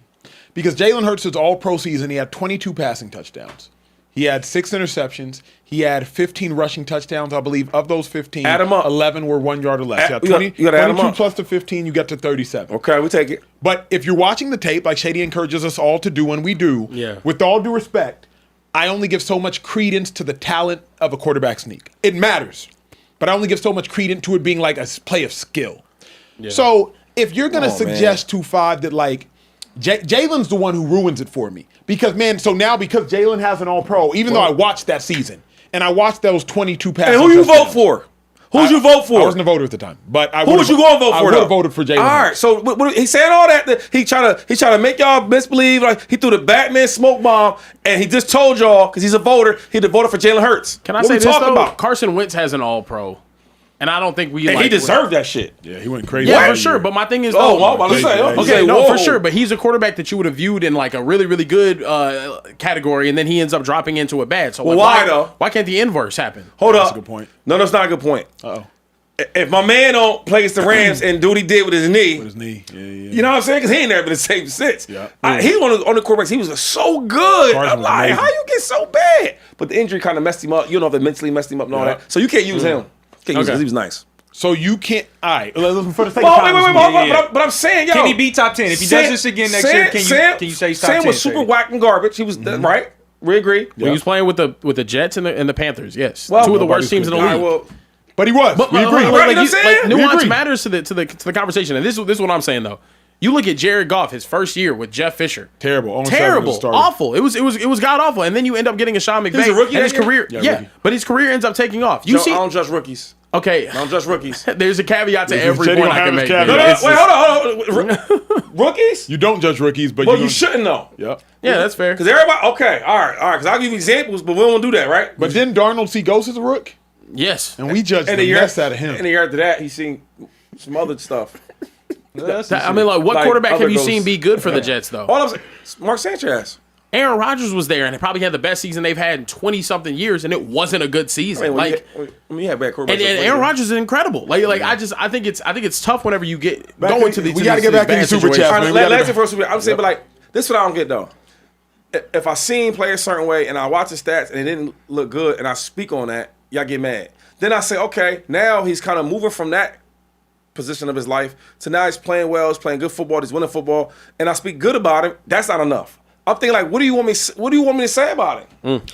I think people Say he got better. People want you to say that like he's a good quarterback now. He is good. You want me to say he's like real good? I can't No. do that. I You don't want me to think say he's real like good. I don't know if he's top. I can't say top 10. I can't do that. I can't say top 10. I just watch the way they play calls. I watch what the defense say about him. Like I'm not a fan. Okay, I'm a person that has status, and I talk to players on the team. You know what I mean? I like coaches. You know what I'm saying? So you want me to say something? I'm not gonna do it because I know who he is. He's a good quarterback, and leave it at that. It's like in this league, you gotta be either super crazy nice or terrible. It's like a problem with saying that guys in the middle. He's just good. Yeah, It's a problem. I with don't that. think he's in the elite echelon whatsoever. Yeah. So I mean, you can't throw God, him in there, hello. Yeah. A couple more super chats. Listen, our women are outside tonight in the Speakeasy. absolutely. They with us here. So V Horton 5150 said, "Are y'all serious? Coach Macdonald took a journeyman who's on his 5th team in 8 years to a Super Bowl. The same quarterback that was a bust 2 years ago. Lady Speakeasy. She not wrong. She ain't wrong. She not wrong. She not at wrong. all. She also Like, said media wanted Caitlin Clark to join Team USA her rookie year for ratings. This Caitlin is the Clark! same. This is the same reason the NFL wants Shedeur Sanders to be at the Pro Bowl. Same thing. Oh, and I'm a part of the Lady Speakeasy. the Club. only We out here. first off, let's give her applause. Yes, let's give her absolutely, applause. Kieran, absolutely, thank you. Caitlin Clark though was setting like rookie records her rookie year. Yeah. Now, I can say the motivation being the same of popularity, and I don't think Caitlin Clark deserved that USA roster spot. We debated that on our previous show. What? But like, I'm glad I wasn't there for that. you were there. Okay, no, I was not there. We ain't seen no Caitlin Clark. I don't do that. You don't do about no CC. There won't be no WNBA without no CC. We're gonna have a long conversation. Who will watch it? Let's just talk about it real quick. Not real quick, Shady. We gotta move these topics. All right. All right, my Go bad. ahead. Go ahead. Listen, I know. Go ahead. Jordan. So I got one from Jonathan James Rambo said. Rambo? Okay. He said Care Bear was doing tricks on it with Sam. Shady's right. No one is going to be shocked if Sam plays horrible in the Super Bowl. No one will be shocked. It's like you praying on it though. He had 350 yards and 3 touchdowns to get to the Super Bowl. I could care less. Like you went toe to toe with the MVP of the league and got your team to the Super Bowl. But here's the other thing. How many quarterbacks would we be shocked if they played terrible in a Super Bowl? Pat, Joe, Stafford, Josh. Yeah. Keep going. It's I'm more than done. that. Lamar. No, hell no. Lamar plays terrible in the Lamar's playoffs. played terrible in playoff But I games. think if he get to that game, No. No, No. I wouldn't How? surprise me. I've Lamar seen him plays play bad terrible in in the playoffs. I've seen him play bad in the Who playoffs. else, Shady? Lamar, I'll put Lamar in there. If you're telling me that you're an analyst and you don't do this and you analyze, it is an ignorant lie to say you would be shocked if Lamar played bad in the Super Bowl. He plays bad in the playoffs. It's what he does. No, I'm not doing that. It's what he does. It's subjective. Who else you got? That's it. Shocked. Golf. No, you wouldn't be shocked if Goff played bad. Josh made it to a The Super word Bowl. is shocked. How bad? The word though? is shocked. Nah. I mean, anybody can play bad, but I will be shocked if he just goes to the Super Bowl and looks trash. No, I will be shocked. Oh, we put Stafford in. Oh, you said Staff. Okay. Stafford, Burrow, Josh Jalen Allen, Hurts. Mahomes. Jalen Hurts is another one. Jalen Hurts is Super Bowl stage. If he played bad, yeah, yeah. I'd be If he shocked. played bad, Yeah, yeah. I'd be I'd be shocked if he played He's bad. not going right. Yeah, There's a certain I'd be dudes that's not shocked going to if do Jalen it. Hurts. I mean, Because the he Super Bowl, played he good don't. this year, but I wouldn't be shocked if Herbert Drake did. May. I think if Drake May, I don't got him playing bad like that. in the He Super- didn't play great. I mean, weather, but he ain't played great the last 2 weeks. He ain't gonna. He's. I don't think against this defense he's gonna go out there and play bad. Now, when I say bad, like turn the rock over, just looking bad. Yeah. I don't see that. Man, if he don't go out there and just kill, yeah, he might not do that. Yeah. But I don't got him playing bad. I don't have that. But Drake's not. Yeah, I see what Shady's saying Yeah. sometimes because Drake's not bad. Come on, dog. So He's a Drake- good quarterback. It's not gonna look too bad. yeah. It's not gonna. It's not in his DNA. Yeah. And that's to keep telling y'all about this thing, man. There's some guys that's always just been good. Even if I had a bad moment, I've always been a good player. So them dudes that's been good players, yo, 9 times out of 10, if you had to bet on them, they're gonna be good players. Yeah. But But you're gonna there have are- some mess ups. But there are some dudes who rise to the moment and shrink in the moment. The James Hardens of the world, the shrink in the moment. The Jimmy Butlers of the world, That's the true. rise to the moment. That's true. So like that is true. Like so in football, it has to be the In same moments. too. No, that's true. There are the That's ones true. that it's Sam Darnold looks like a riser. that's fault now. Last year you would have said he wasn't. This year you would say he Dak is. Prescott's not a riser in the Yeah, playoffs. right. Lamar Yeah. Jackson in the playoffs, Yeah. he's not a riser. Yeah. Josh Allen, a riser. He goes Yeah. from good to even better. Yeah. What do you, know what do what you I mean? think the Patriots defense, when Mike Vrabel is telling his defense? I just want to hear. You go last. You go last. Can you go first? Go first. I just want to hear what you think. He's probably thinking that we really got to stop JSN and K9. Okay. Yeah. But then also, Oh, it's more. if Sam Darnold's going to make explosive plays for Rashid Shaheed, that's another thing I have to worry about. Okay. And like if he's going to be hitting Mike Bobo with the dude in his face, or Jake Bobo with the dude in his face, then like it's going to be kind of tough to win. I don't know. I don't know what he might be saying, but I know what he shouldn't be saying or what he's not going to say, and that's if Sam Darnold beats us, so be it. Because Yeah. I think McVay said that this And week, got Yeah. clapped. and That's what Sam happened. Darnold came out here and Got beat him. clapped. That's So, definitely going to be the game plan for sure. I don't think he's saying that. What you think? I think he's saying stop the run first. Absolutely. Make them one-dimensional. But then I also think he's saying if you make it easy on this guy, he'll beat you. This guy being Sam Darnold. Like, hey, if we make it easy on him, he gonna beat you. I think he's So, probably thinking in his head, if Sam Darnold has another game like he did last game, we're not winning this. Hell no. Yeah.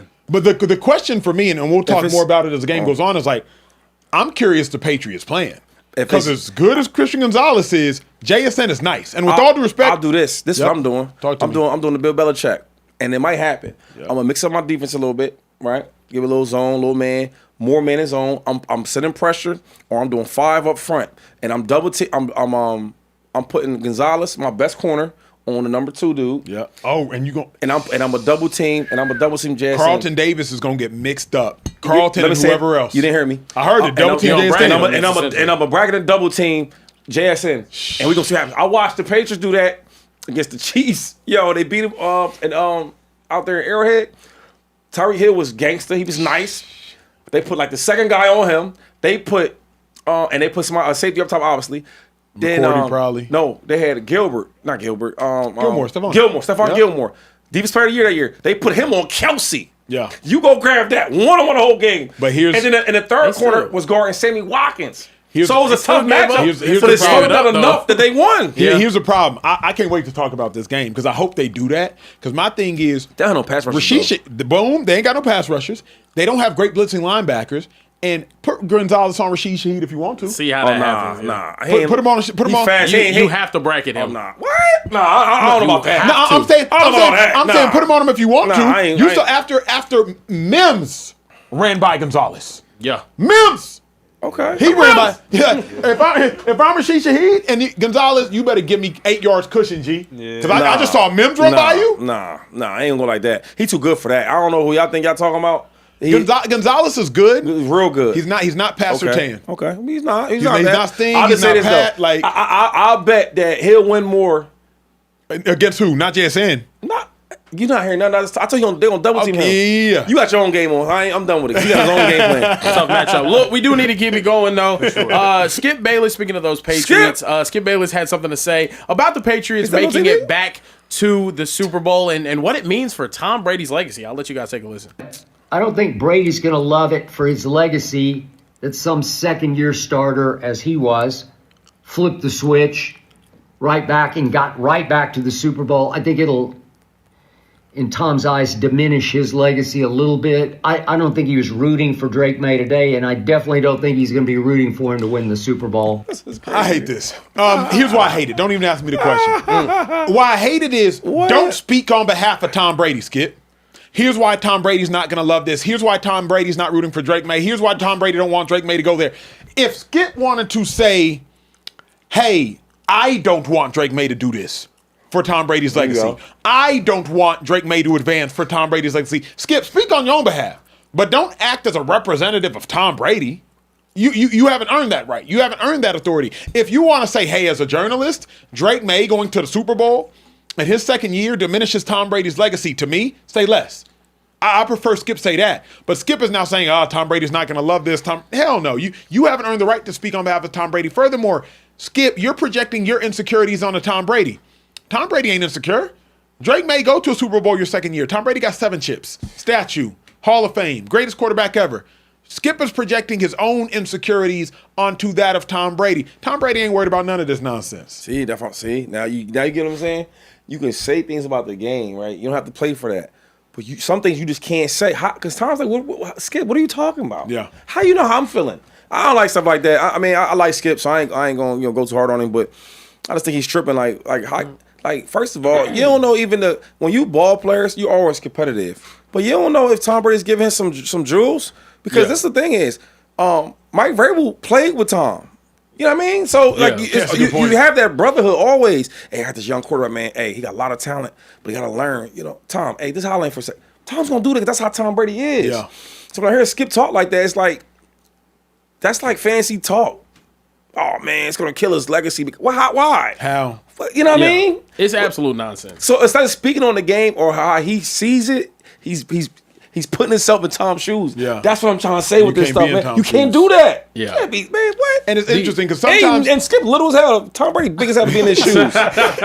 Sometimes I'll be like, I remember Jalen Hurts had 15 rushing touchdowns 2022. Shady has the Eagles all-time record, Eagles season record was 17. Yeah, wasn't that crazy? I would be like, yo, dang, Shady, I don't want him to get your record, bruh. Like, because I was there when Shady got it. I think Shady got it in the 2013 season, maybe. Like, I was there. Like, we was rooting for it. Like, as the defense, we collectively were in our meeting saying, Shady, go get the ball back so Shady can get these records. That's real. I remember we were playing the Dallas Cowboys, and Shady and DeMarco Murray were trying to figure out who's going to lead the year in rushing. But it was week 13. We had the Cowboys twice in a 3-week span. And we, as our defensive meetings, were like, hey, we have the best running back in football. Let's make sure we go out there and prove it. And so... I say all that to say, Shady be like, bro, I don't care about it. If Jalen get that record, bro, my jersey on same. I don't care. Yeah. I don't care. Like, I don't care if Saquon get that. Like, my jersey retired, Acho. I don't care. But I'm like, Shady, but I care. Like, but I care for you. Shady's like, bruh, I don't care. That's what Skip is doing. Because you know who you are, though. I don't know if he know who he is. And I don't know if he does or not. But, like, Tom Brady know who he is. I ain't worried. Like, I wasn't worried. I was cheering for Saquon. Because no matter how great he plays, I know what I did. You know what I'm saying? Yeah. And you want your brother to ball out. You want that. And if you don't, you a hater. I genuinely think the only thing that Tom Brady would have cared about is whenever he was still playing, if Mac Jones came in there first year, won a Super Bowl with Bill Belichick. Then it's like everyone be like, oh, really? So it was Bill the whole time. He could just do it all. I think he would care about that. But that's also because he'd be still competing. Yeah. And it would be something that I think directly actually challenges his legacy. Yeah. This right here, Vrabel played linebacker for Belichick, and McDaniels was also an offensive coordinator. Like, McDaniels' part, maybe, but still, he doesn't care. Do it again 6 times. Then maybe I'll give a crap. Like, at the end of the day, it's not. Quick question. Journalists, when do they retire? Because I know like in football, like 30 years old. They croak, brother. Yeah. No, I think 30 is kind of like the no. Oh no. What's the age when people can't drive? Like you take the license? No. There isn't one. Man. All right, we keep going, Skip. I think. What? Go ahead.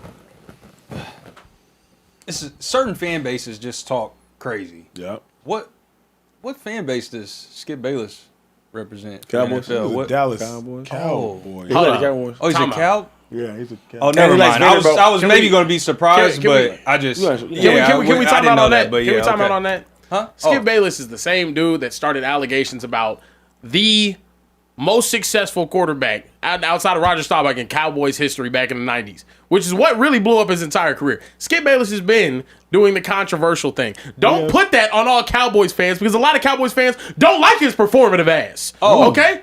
I don't want to hear that. My bad. It's not a Cowboys No, thing. I didn't know he was Let a me Cowboys lie fan. in peace. I was just saying, when like, I lie whatever- about the Cowboys, that's a me thing. No. Don't put me in the same category as Skip Bayless. No, I was just saying whatever fan base he represents. I didn't know who he cheered for. I would so I was understand. asking. Hey, I was just yeah. like, He's yeah, running whoever Vanderbilt. he You knew- represents. You like, knew good and damn well who. No, I It's was- my turn.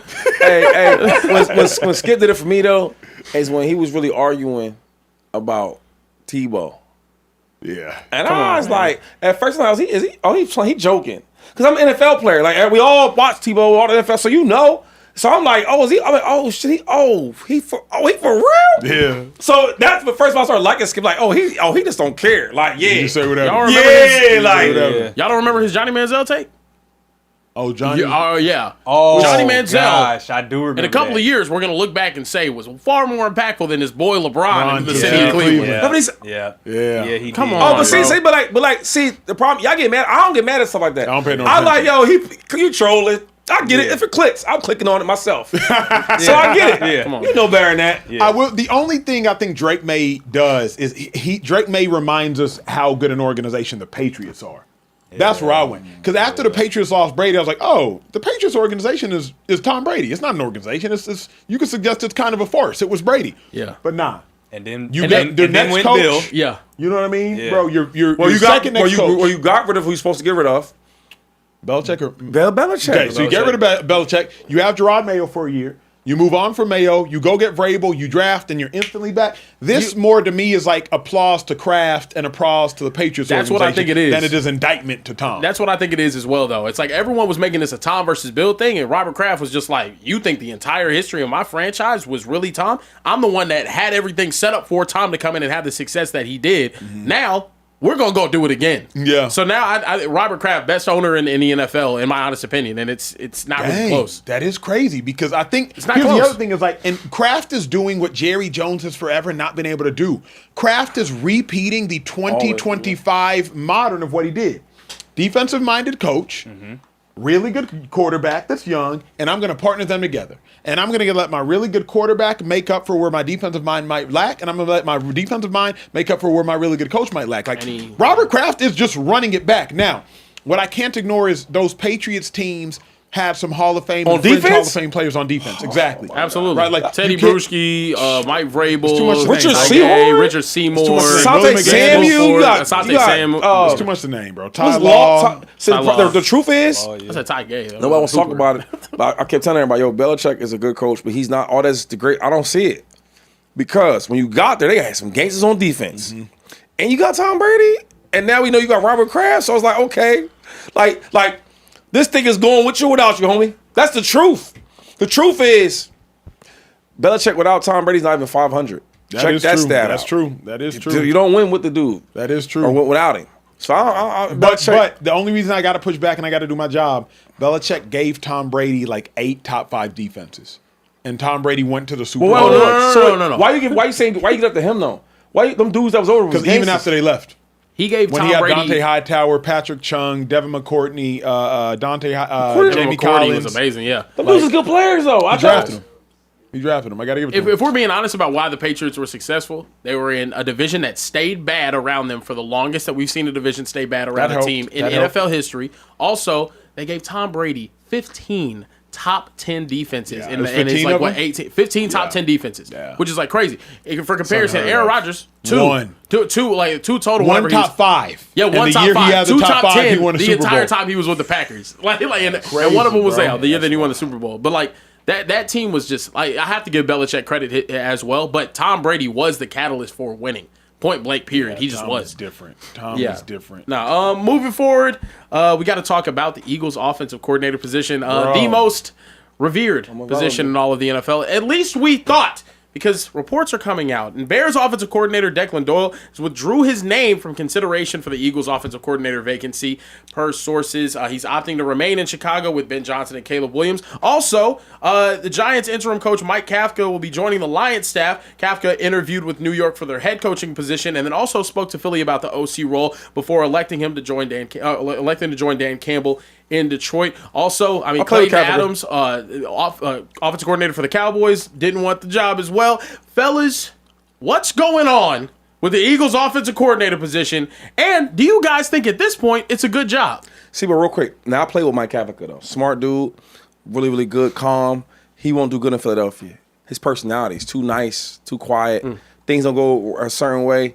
They're going to be throwing eggs at your house. He can't take stuff like that. That's what I was saying the other day. And there's nothing bad about Mike, because Mike's a good guy. But every coach and every player just can't coach or play in Philadelphia. It's not the easiest place to be at. If you don't have thick skin, you will not last. A coach, you will not last. And certain guys that they're interviewing for these jobs or they decline, I'm thinking like, okay, let's learn about him. What type of coach is he?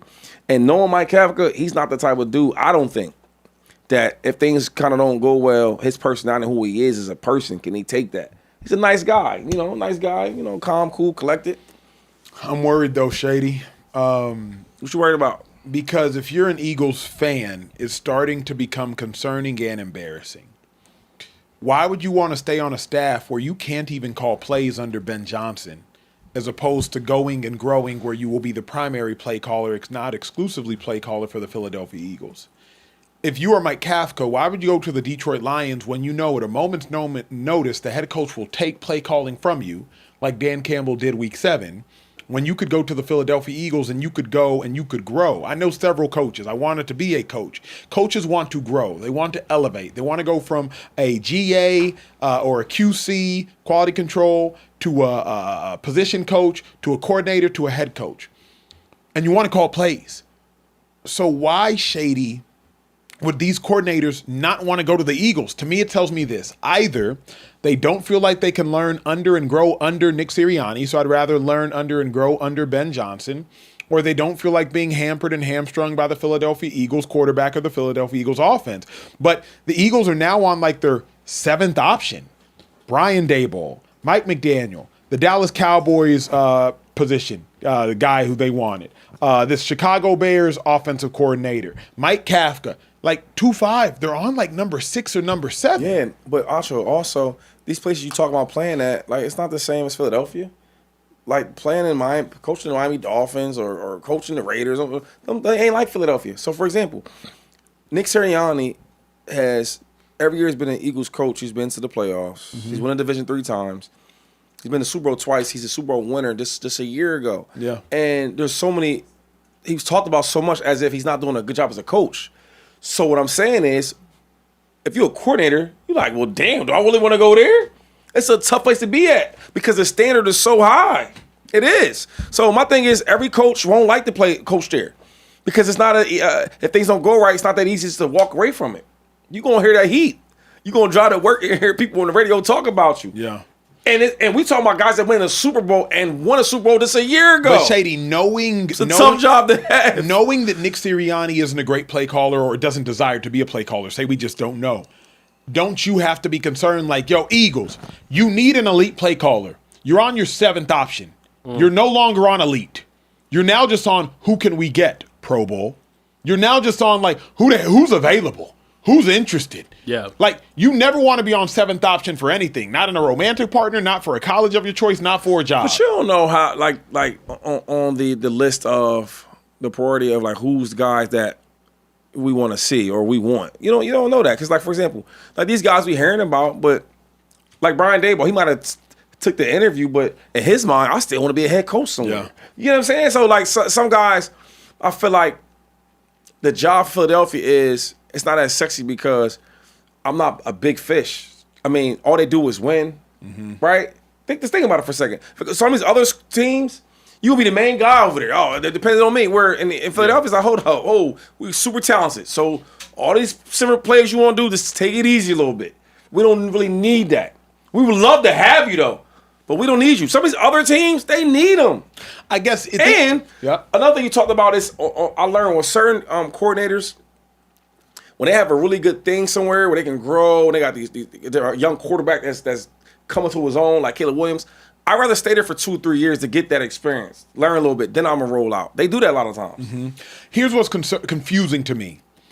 Vic Fangio went to the Philadelphia Eagles, had wild success. To win. And has been maybe the most praised coordinator over the last 2 years.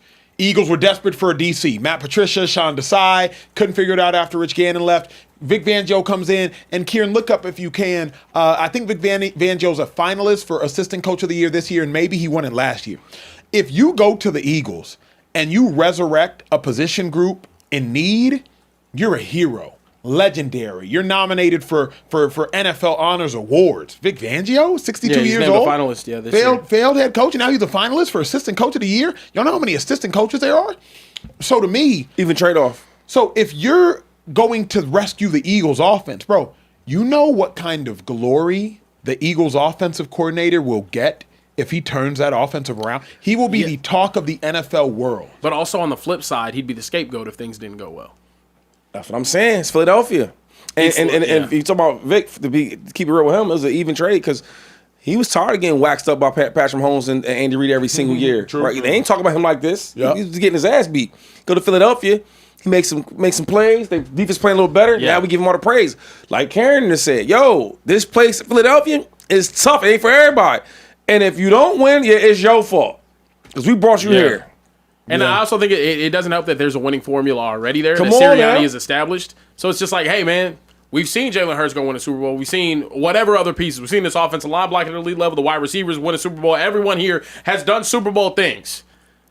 But if you come in here and you're not playing at a Super Bowl level, well, it's very clear to us that you're the problem. Mm-hmm. And it's like, I don't think that's really how things work most of the time, but I think a lot of offensive coordinators viewing it as like, man, So I'm not then that. can we officially say the Eagles offensive coordinator job is a bad job? Because if you win, you won't get enough of the praise, and if you lose, you will get all of the blame. Not to mention you have a quarterback that isn't an elite pocket passer, and for the most part, offensive coordinators want to show up their brilliance of pocket passing and play design. So can we officially collectively agree the Eagles OC job just isn't a good job then? I think it is because you go there, you win, you get a great job. But then also, it's kind of turning into a situation where you go to the Eagles, you're the offensive coordinator, you're supposed to win a Super Bowl. Mm-hmm. We're the best team in the league. You're just supposed to do that. So I think for a lot of coaches, it's like, oh man, my expectation is I have to go win a Super Bowl, and if not, it's my fault. Regardless of what happens, everyone else has won a Super Bowl. They can play bad, whatever it is. It's my fault if we don't win this Super Bowl. That's a lot of pressure. So I do think in that way, it's. I'm never saying it's a bad job to coach Saquon Barkley, that offensive line, and all that. I'm just not going to say it, but I will say it's a concerning one. There's some drawback. I would say I would favor other jobs where the expectations maybe aren't as high. Yeah, if you soft and you sensitive, it ain't the job for you. And a lot of these guys I'm seeing, because I know them, You gotta believe in yourself. they soft and they sensitive. And the job in Philadelphia is not for you. It's a tough city. It's a tough fan base. It's a tough place to coach. Either you want the job or you don't. That's what it is. Players. It's a tough place to play at, right? We got a high standard here, and if you can't meet that request of being a great player, a good player, hard-working player, right, a tough player, if you can't be a good coach, a tough coach, then we don't want you. Simple as that. But 2-5, I think that's a lie, G. All right, The reason I think that's a lie is because it's like you got to change those adjustments. You need an employee, and you need a good one. Shady, you do a lot of houses. You build in several houses, different apartment units, and all these things in Harrisburg, if I'm not mistaken. And you need employees to build these houses. So you can't tell every general contractor, hey, bruh, if you're not working from 8 to 6, if you're not finna sweat and grind this out, I don't want you. Eventually, you need a GC. You need somebody to break down that wall. You need somebody to map out this place. You need an architect. You're now desperate, Shady. Not desperate, but you need one. The Philadelphia Eagles can't have this tone of like, hey, this job ain't for you. That's the Cleveland Browns right now with their head coaching position. Cleveland Browns. Hey, you need to take an aptitude test. You need to fly down here and take a IQ test. And people are like, the hell? Yeah. I ain't taking no aptitude test to be a head coach. Yeah, I mean, that's like, I mean, Cleveland, they ain't really. I just think eventually, like, the Eagles have to change their ways so that they can get the coordinator they deserve. But it's not even like their ways. It's what it is. It's what Philadelphia is. Yeah. I hear you on that. It is what it is. Look, moving forward, we got to talk about the Bills' head coaching vacancies. Phillip Rivers was one of the people that interviewed, surprisingly enough. He is now out of the head coach sweepstakes. After interviewing with Buffalo, he withdrew his name from consideration per sources. Fellas, do you guys think this is the right move for Phillip Rivers after playing this year? Yes, because to me, if Phillip Rivers became a head coach, it would be an embarrassment to coaches, and it would have caused an uprising. Y'all got to remember when Jeff Saturday became head coach straight from the desk of ESPN, it became a racial issue, it became a resume issue, it became a gigantic issue because Jeff Saturday hadn't coached at a legitimate level. Phillip Rivers ain't coached at a college level, and he ain't coached at an NFL level. And in all honesty, Phillip Rivers would have been the catalyst for a bunch of racial uprising and racial tension in the NFL if this white quarterback, who ain't never been a head coach, ain't never been a college coach, would have got a job. Y'all know what we would have been saying about all the different candidates who are more qualified than Phillip Rivers to go get a job. So I like that he didn't take it from that perspective. It would have been one hell of a story to watch. It would have been entertaining to watch. I do think he can coach. Offensively, I don't know if he can lead a group of men, but I do think he can coach. Because coaching is just teaching. A lot of experience. Mm-hmm. It's tough, though, because he didn't do any coaching in college or the pros, right? So I can see the blowback for him. But, I mean, sometimes, man, when you're just trying to win, trying to get that advantage, you try anything. Yeah. And, like, that's why I was talking about the quarterbacks. If you play any other position, they won't be doing this. You see what I'm saying? Yeah. It's like when they make the quarterback such the most important position and like it's the almighty of everything. Now you have quarterbacks that play all these years that have retired. Damn, let's get him as a coach. That's all we talk about. So I'm not mad at the decision. They made the quarterbacks this high and mighty on a pedestal. So what? Let him be a coach. Yeah, I'm cool with it. I like Phillip Rivers. I'm okay with the interview. Actually, I am. I'm okay with a lot of guys getting interviews. I think it's cool. It's quality experience for a guy that's been in the game and played at a very, very high level. I mean, to be honest, if Peyton Manning came back right now and was named the head coach of the Buffalo Bills, everyone would be like, "Oh, snap! That might be a good hire." Why is a quarterback though? Like if this was, give me a coach, give me a really good wide receiver, Marvin Harrison. Yeah, Marvin Harrison. They're not doing this for him. Yeah, well, I think it's because Jerry Rice.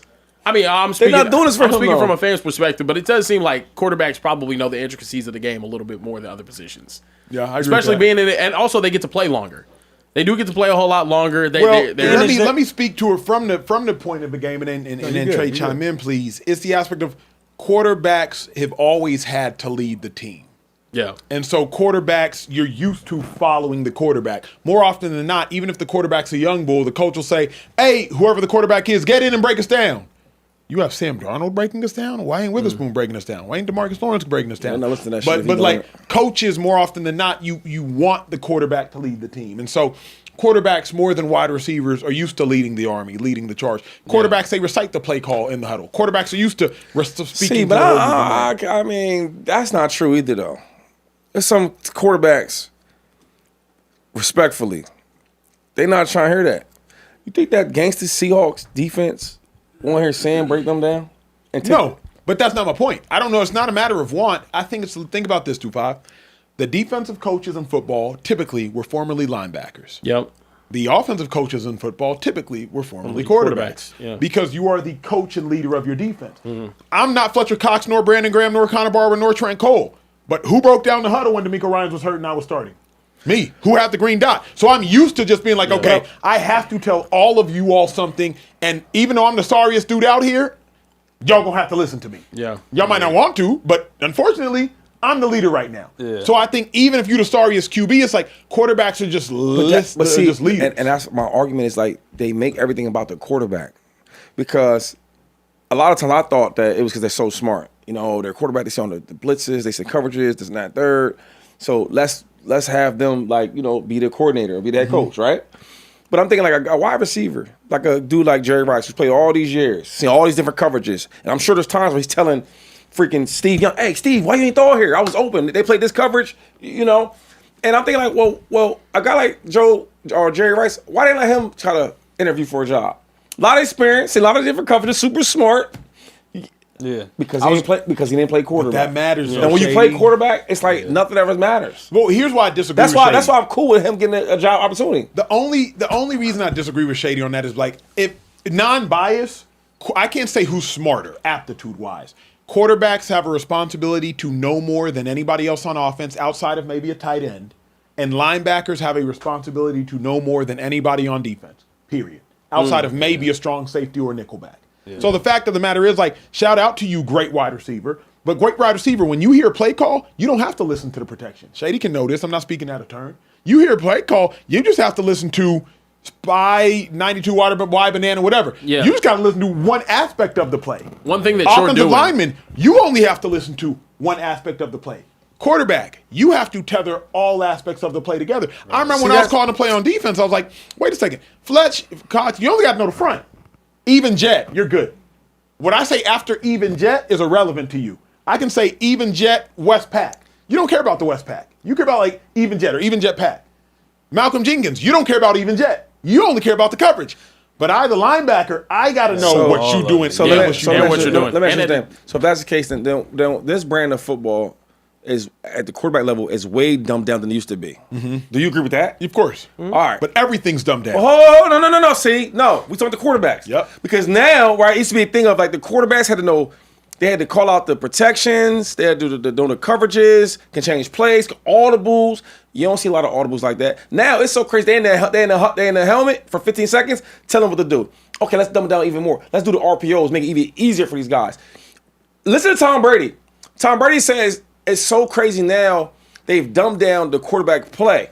And he said it might have been to let the young rookies play earlier. Mm-hmm. But before, we had to sit and learn it. And now it's so many times we see quarterbacks, they can't read. They're scrambling out here. They're trying to make plays because they can't read. Dudes getting their contracts. Yo, we're going to pay you more money if you have more film study. And you're the quarterback. Yeah. So you saying all that, but the game, quarterback-wise, is dumbed down tremendously. But I would still argue that they have to read though to be successful, and that's not something that though. Well, the thing is though, like a wide receiver or a running back, like they're not obviously they become better the more they understand the game. But a quarterback has to go out there and read. They have to know the protection. They have to know everything. They have to know the route concepts. They have to know every single thing. They need to make sure that everybody's in place. They are leading on field. They all don't. It's a lot of quarterbacks that don't know the protections. Better than the running backs. They don't. But I would say that the quarterback position gets players more well equipped for coaching than any other position on the field. I can say that. Is there an advantage also to having a quarterback coach when quarterback is the best position on your team? Do you also want that? So yes. So I think also that when you have a quarterback like Josh Allen, who is a generational talent, would you not also want a quarterback who was really good in his day to come and coach as opposed to somebody that was a great linebacker? That is why I say I don't love defensive coaches. I've argued with Shady about this. Not really an argument. It's been my stance. Yeah. Is because I'm like, defensive coaches can't empathize with quarterbacks. You feel me? Yeah. Like, I can't empathize with I be ragging on quarterbacks, but like, I can't empathize with what you got to go through as a Q. I don't know what it is when you sing a zero pressure and you got to make a decision. I can empathize as a former linebacker with linebackers, but I can't empathize with that. Right. I want somebody to be able to talk to Lamar Jackson who can empathize with Lamar Jackson before the big game. Yeah. I don't need somebody who's like, hey, out physical him. Lamar don't need to hear that right now. Right. Yeah. You know what I mean? Like, he's 6'2", 208. Yeah. Tell that to your linebackers. Right. But I know some head coaches, hey, we just got to be tougher than them. Run him over his face. Yeah. I don't know that, like, your quarterback, depending on the quarterback, needs to hear that. Right. You know what I mean? Talk to a quarterback how a quarterback needs to be talked to. Yeah. So that's the only thing. I just get so much credit for everything. Like, and I play with, man, like, they don't be knowing always the protections. They hoping the center can call everything out. Yeah. It happens all the time. They miss hot reads and they get a sack, and then the lineman gets blamed for it. Like, y'all want to make the quarterback like the all of everything, and it's not the real case. It's not. Yeah. There are the savants though, and that's why I think like it. Those guys deserve a lot of credit. Like but it's only a couple of them. It's only a couple of them. But then you got guys that's above average. Mm-hmm. That play quarterback, and y'all want to give him all this praise. Let me get to this because I don't want this to the conversation I will have is, man, I think this is the simplest way to say it. You can get away with being a dumb skill player. You cannot get away with being a dumb quarterback. I think that's the simplest way I can. Okay, so let's say you can get away with. I know plenty of dumb quarterbacks. Let's say not dumb. Let's say this average, mentally this average. You can get away with that quarterback, depending on who your coordinator is. And it happens all the time. It's happening right now. I won't disagree with that. But that's why I use the extreme. You're going to get a great running game. We're Like, going to play action. You got one-on-one reads, half-field reads, RPO to death. But, Shady, I think you can hide a quarterback. But you can't hide a dumb one. You can't hide a dumb quarterback. At the end of the day, I can hide and have seen plenty of the dumbest pass rushers. Yeah, but it's going to show up, too, though, sometimes, though. It is. If you're a dumb player, right, no matter how good you are, there's going to be plays where it's going to show up. Yes, but the difference is I can still start you. Philadelphia Eagles. Dumbest player on our defense, my 2013 year. I'm not saying any names. He was an edge rusher. Dumb. All you got to do is rush. And we tried to drop him, and you know what? You're too dumb to drop, so we're just going to rush you. Plenty of cornerbacks I played with in college. I mean, dumb. Just dumb. Yeah. But cat coverage, hey, we're in man. The hardest thing you got to do is a switch route. You might have to. So you can't have a dumb Q25. That's not true. I don't believe that. They can't start. I watch. Like a dumb one? Who's a good dumb quarterback? There's not one. There's not just a bunch of dumb quarterbacks, Shady. I ain't gonna talk about nobody like that to call them dumb and all that. Yeah. But there's quarterbacks that's not super smart. You're saying different things. I didn't say not super smart. I mean, because I don't know nobody that's super that dumb. Because even if you're a pass rusher, though, you got to set up moves that you watch how the tackles guard or setting you. So you got to be smart to know how to beat him on that. So I ain't gonna call the dude just straight dumb. I know you're talking about. I'm not gonna say you just straight dumb. Maybe you're not that smart. But you can't process. Let's do the word. I don't believe that. I don't believe that. Because for you to be rushing, there's guys going to be chipping you. You see how they're sliding to you. I know for a fact, the guy you're talking about, I know he knows that. The way that yes, but you can win off of physical ability at other positions. But that's what quarterback, you have to win off mental. But all football is mental, no matter what position. It's more mental for quarterbacks. Yeah, that's all I'm saying. What I'm saying is, like, as a pass rusher, you talking about, you got to be smart to know that, okay, they're sliding to me, they're tripping me, they're trying to do this, trying to do that. How can I free myself? Because the guy you're talking about was a really, really good player. So you got to be smart to know that. Okay, what I'm saying is there's quarterbacks that's not that smart, right? And the way the coach used them, because they have some talent, you can get away with it. It happens all the time. I'm not disagreeing with it. But it's the quarterback, so we're going to make an excuse for it. It's going to excuse for it. I'm not disagreeing with that. I'm just saying the quarterback should be the not even should be. The quarterback is tasked with being the most intelligent player on the offense. So he's tasked with being the most intelligent. I'll say this, though. Karen, there's quarterbacks that was really, really good that I might have played with that, I got to alert you when to check the play over. I got to alert you when to get out this play because they about to blitz. You know what I'm saying? So I'm hearing him talk about that, but I play with quarterbacks that's not super smart or they're not smart enough yet. They got to play so early, so they're not that smart. Yeah. So I'm like, damn, this dude don't know nothing for real. No, but getting back to the point, but eventually when he get ready, like another year or two, he goes all. So quarterbacks have done that. But who's given the most information on the offense? That's what it comes down to. It's the Q. They're giving the most information, and they have to do the most with that information. But you're talking about guys that can't get done because they're dumb. Mm-hmm. And I just gave you examples of quarterbacks that are just times when they are dumb. And they can't read nothing, and they're like, "Damn, I'm gonna scramble all day, hold the ball for somebody to get open." Yeah. Or when guys are blitzing. That's true too. All right, so it's the same thing, but the difference is when you talk about this QB word, it's like everything is different. So you think receivers in general or anybody is as smart as quarterbacks? Because now Shady, that's just you talking about overall? Yes. Overall, no. Quarterbacks they should be the smartest because they have to deal with everybody's position. That's all I'm saying. The coordinator works with them more than anybody else. That's all I'm saying. So like you have position coaches. A lot of times the coordinator is the quarterback's coach. Yep. So they should know because you're with him all the time. Yeah. Yes. But I should tell y'all, I never had no other position but this running back. So I never especially. So I would always be with the quarterbacks, in especially meetings. And I was like, damn, he's not as smart as I thought he was. Yeah, that's fair. Is it fair to say this? And there's wide receivers to be like, yo, I would have another 1,000 yards if your quarterback was smarter. Yeah. Let me ask you this, Shady, if I can, real quick. Yeah, go ahead. Those players that you're talking about where you had to tell them stuff and you had to let them know, what did their career end up like? Without giving any names. Everyone was nice. They ended up being nice. Now, I ain't gonna then think about that. Yeah. I watched dudes that I was fans of. Yeah. Damn. He don't know the protection that well. Oh, he don't know who's coming. Yeah. He don't know who the mic. Who was it? Was it Deshaun Jackson? Yo, Wherever he went. And then they doing all this stuff. Look, he doing all this Yeah. for the TV, but he ain't even saying nothing because the center's pointing it out. Yeah. You can't play me with the quarterback since I've been there. Yeah. You know what I mean? I've been in the room. I will say this though. I think it's a prerequisite for quarterbacks to know more of the game. Not that it's not that they're more capable of becoming a coach, because I mean the greatest offensive coach that we've seen ever, he was an offensive lineman, but he studied the game a whole lot more. There's a great wide receivers, Joe Brady, offensive coordinator for the Bills. He's a wide receiver, one of the better offensive coordinators in the league. Like I don't think it's position Kyle specific. Shanahan. Yeah, Kyle Shanahan, wide receiver. Yeah. I don't think it's a position specific thing, but also I think what quarterbacks are asked to learn is more of the game than I think other positions and it's are. not And that's debatable. it. Yeah, I it's just not- want this. yeah. Not debatable. Mike Vick.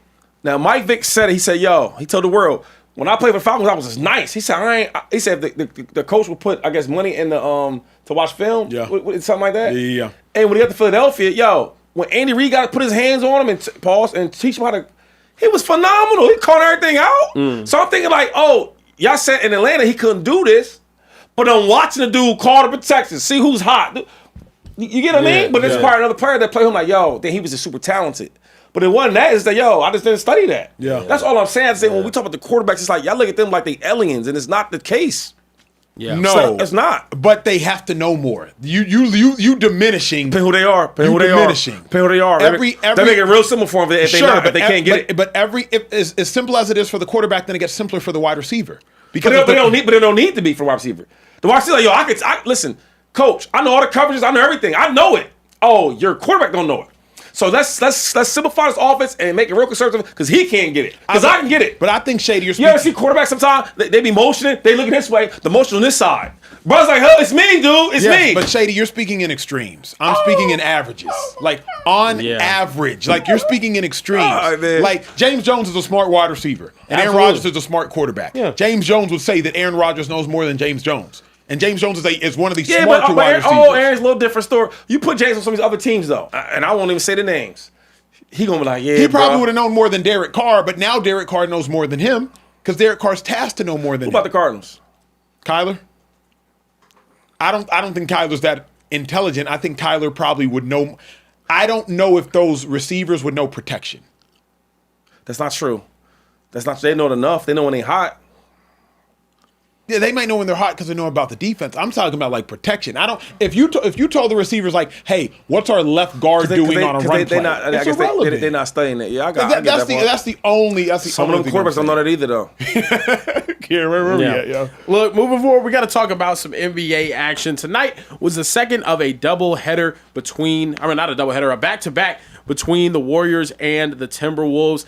And Anthony Edwards out. Steph, Dre, Al Horford, Kuminga, all out for the Warriors. Fellas, a lot of these back-to-backs is tough. We were essentially watching a battle of backups out here today. I mean, Naz Reid and the Timberwolves and whatnot versus the Warriors, essentially second team. Do you guys think the NBA is getting soft? It's been soft, and it's ruining the sport. Like, we was watching the game beforehand. I was like, where's Steph Curry? Where Ant? Where Dre? Shady like, he hurt. Steph hurt. You were like, Ant ain't playing this back-to-back. Huh? Where they do that at? That's not how the NBA used to be. And my tension is the NBA is trying to be like both judge, jury, and executioner. Because the NBA is trying to change the rules because the players are trying to change the rules because the NBA won't. You've said many a times, man, NBA players, the game of speed has moved so much faster than it used to move. As a result, we should shorten the games. But because the NBA isn't shortening the games, the players are taking it into their own hands. And now you got players trying to govern and play. Problematic. Players got to play, governors got to govern, and occasionally they need to get on the same page. But it's ruining the sport, and I absolutely think it's soft because the old school players, and not even 1980s, what you're referencing, let's go early 2000s, because the Phoenix Suns were playing at a faster pace than any of these teams are today, except maybe last year's Atlanta Hawks. But Mike D'Antoni's Phoenix Suns, scoring in under 6 seconds, we're playing at a faster pace with Leandro Barbosa, with Steve Nash, with Amari Stoudemire, with Rajah Bell, with Sean Marion in the Matrix. Go look it up. They were playing at a faster pace than any of these teams are right now. I can't give you that. I'm Look sorry. it up. I don't need you to give it to me. I'll take it. Let me tell you why. Nuance matters. The teams that they're playing against are playing at a slower pace, which slows the game down. If I'm getting my shots off in 9 seconds, but then the other team is taking the full 24, the pace of play in that game is a whole lot slower. The Suns were changing things rapidly. Nash was not taking off back-to-backs. Nash was winning an MVP, although you could say he robbed Kobe Bryant of it. Nash was winning back-to-back MVPs. Like, Amari wasn't taking games off. The Matrix wasn't taking games off. Barbosa wasn't taking games off. You still got defensive possessions. Like, you looking at average possessions per game, it's still not even remotely close. You could talk about the Suns having a faster pace of play back then, but the teams that were playing didn't have an equal level of pace of play. But not every team. Watch the Milwaukee Bucks play. They don't get up and down the court to save their life. Not every team is sprinting up and down the court to the point where don't nobody want to play back-to-backs. I just think it's like, if we're going to regulate the game, Care Bear, but you can't have certain individuals try to regulate the game and other individuals are okay with not regulating the game. Like, you just can't do that, or we get this watered down product. What you're going to get if you continue asking these guys to play all 82 games is a super watered down playoff product. We've already seen key players ruin entire playoff series because of injuries over and over and over and over again. Kawhi Leonard can't stay healthy. Kyrie and James Harden can stay healthy for the Nets run. The Bucks end up going your favorite. Giannis got to play a bunch of injured teams on the way to go to win his championship. This past year, the Game 7 of the NBA Finals is ruined because Tyrese Halliburton had too much usage. I don't think that makes him soft. Their bodies are breaking down because the pace of play is too fast. I think also, though, we're just hypersensitive to it because star players have always missed championship games. Before all this, go to 2015. Why did the Warriors win that first championship if you're a Cavs fan? Exactly. Kyrie was hurt. Kevin Love was hurt. That's still in this era of fast-paced play. No, but that wasn't those weren't pace of play injuries. Okay. That was, I think, Kevin Love messed up his shoulder and Kyrie messed up something. Kelly Olynyk ended up doing some. Those weren't pace of play injuries. Those were just, it happens. Kawhi Leonard, everybody suggested the San Antonio Spurs would have beat the Golden State Warriors. Kawhi Leonard, he steps on somebody's foot. I think it might have been Zaza Pachulia. Steps on his foot. Like, we've always had that. Now, we can suggest it, well, now because of pace of play, and I don't disagree with you. I think pace of play is a reason for some of those lower extremity injuries, but we've always missed star players in the playoffs. We've always missed star players in legitimate runs. That can't be the reason. Not at this rate, Acho. And I'm sorry, I can't give you that. You can go back to even 2011, like whenever the Mavericks won. Bro, you had to play the Lakers. You had to play Brandon Roy and LaMarcus Aldridge. You had to play a healthy James Harden, Russell Westbrook, and Kevin Durant. And then you had to play a healthy Heat team whenever they were out there. We have not seen crazy injuries every single year in the playoffs. Pop the Achilles. Players miss an entire season. We don't get to see Tyrese Halliburton and Jason Tatum play basketball this season. Or Damian Lillard. Or Damian Lillard. Or Damian Lillard because of these injuries. Like, it's becoming a problem, and I'm okay with it's a Monday night in January. I'm okay with 37-year-old Steph Curry missing the game today if it means I can watch him actually try during a playoff run. But I also, because I'm thinking about like these players, man, we want to see them play and all that, but the ultimate goal is to go to the playoffs and to win a championship. Absolutely. Right? If you ask Ty Lue about his situation, if he could have Kawhi Leonard peaking, not now, but peaking in the playoffs, he would take that. So, sure, I want the superstars to play in the game, obviously. I was a kid before I was a fan. I want to see these guys play, but it's a little different now. And the main thing is, they win a championship. And you don't win games right now, you win them in the playoffs. So, you got to hold these players back. I understand it. I get it. Yeah. Go ahead. Well, I was just gonna say I know we've had this conversation a time or two, and we talked about shortening the season or maybe shortening the games but one thing we haven't really discussed, and so I'm curious to know y'all thoughts on it. What if we actually lengthen the season but space the games out more? So now instead of the season being from end of September, October, where you're not having back-to-backs, where you don't have back-to-back, you don't have to force a back-to-back in the schedule. Now you're still playing for how much longer can you lengthen it though? Because that's the question. We have a season that starts in October. Teams are going through all this stuff in September. Yeah. And June is summer league. You have to get the new kids with a chance to come in and develop. I think adjustments have to be made because here's where I got to push back on you, Kieran. That Suns team. Yeah. Both ways. Average 99 possessions a game. Okay. 98.6. Okay. On average this season, teams average 96 to 105. Yep. That Suns team was 03-04. 20 years ago. Mm-hmm. Yeah. Nobody was making any complaints. And that's their possessions a game. Like, both teams are playing that many possessions a game. So I just think we're trying to find a reason for something that might be the wrong reason. Have we looked into shoes? Have we looked into the fact that now Damian Lillard, he popped an Achilles. He's also, 36? 37? Got to be 36. Old people get hurt. Hold up. That's what happened. Tyrese Halliburton, sure, he popped one, but we knew he had a calf.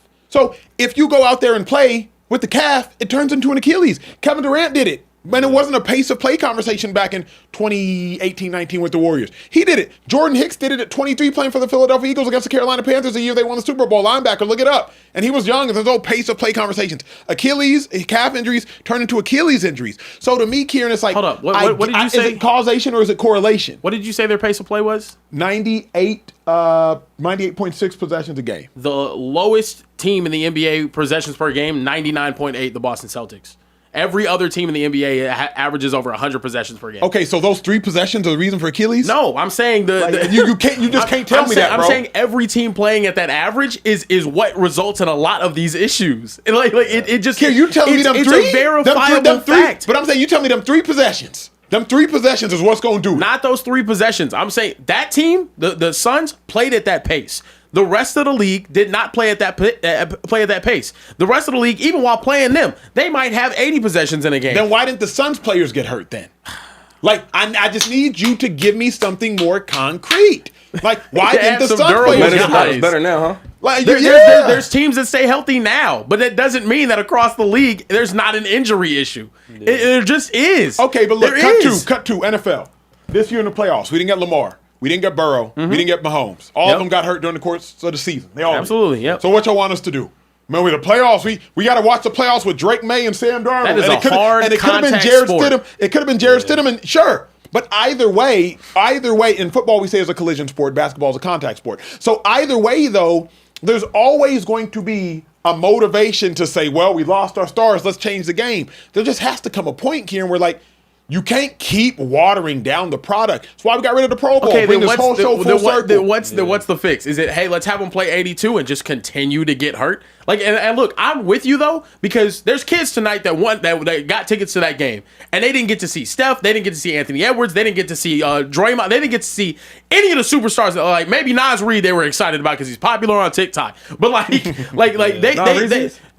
Reed he's been popular he was part of Jelly Fam, he was a huge thing online, but it's crazy. Like my thing is, obviously that sucks, it does. But we have to acknowledge it is a different game. And people are going to be like, man, well, these guys are soft and it is what it is. Dude, we've never seen this NBA before. It's a new NBA. We have to make adjustments to it. Now, whether the fix is those games, which I also hate because the entirety of statistics in the NBA has been based around an 82-game season.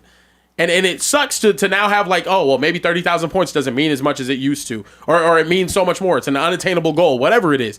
I just don't like the fact that we're sitting here talking about, oh, well, it's soft. Dude, some of the best players in the entire league are missing a season, and we don't get to watch them. That wasn't happening. People weren't just popping Achilles left, right, and center. It took some crazy ankle stability issues for Kobe and whatnot. A lot of stuff for that Achilles tear to happen. Also, he was older. That's what you expect at those times. KD, Jason Tatum, Tyrese Halliburton, Damian Lillard. So many guys having Achilles pops now. It's terrible. Yeah, you know what? I want to say the league is softer, though. It's probably not as tough as it used to be. Of course, but it's not soft. I don't think it's soft. I mean, because like you can't watch back then and watch now and say it's the same like as physical as it is. It's not. I mean, guys is flopping around and acting like they're getting slapped, like all that. And every time you touch somebody, they got a review to see if it's a technical. So it's definitely different on that aspect. But I don't think the league right now is soft. I think some guys are injured, and I think coaches are being smarter now. You know what? Damn. So this guy doesn't go 82 games, so let's decide to save him for the playoffs. Yeah. I think it's more the strategy. I do believe it's strategy. I just believe it's sacrificing the game that we love. There ain't nothing wrong with that. You know what I mean? Ain't nothing wrong with that. It's the same thing that we did truly with the Pro Bowl. It start counting the cost, and it's like, wait a second. Yeah. What I'm finna go out there and hit these people for? Like, it's to me though, what makes sports is you go out there with reckless abandon and you give it your all every night. You recover. You go out there the next day and you give it your all the next night. Like, can I be honest with you, bro? We started caring about athletes' health too much in this era, and that's the reason why everything is the way it is. You're not wrong. If we're being honest, There was no care about what happened to the athletes after their playing career before. There just wasn't. Yeah. There just was not. It was, hey, go out there, hit them as hard as you can in the head. It's the lawsuits. It's all of that stuff because now we actually care about the athlete afterwards. It's the reason why you don't have a tackle or a football game in the Pro Bowl. It's the reason why people don't care about playing in the All-Star game. Why would I risk getting hurt? And they're fed that information now. And I think that's fair. But I think the athletes got soft. I want to push back on that simply because I don't know that the sports science or the sports medicine is keeping up. So let's just say it is pace of play, right? You should be having team doctors and nutritionists and the sports scientists and everybody that's on staff having advancements to counter these types of injuries. So, for example, ACL is no longer the career-ending injury that it used to be. Yep. Because sports medicine and sports science advanced and they were able to target and figure out, oh, okay, when this happens, the rehabilitation process works better suited to this. They get players in the water and they do, aerobic exercises and things to rehabilitate them.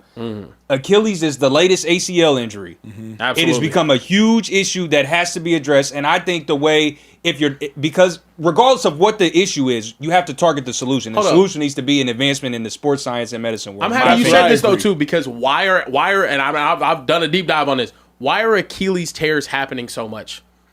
Because of calf strains. And why are calf strains happening? Because of overexertion.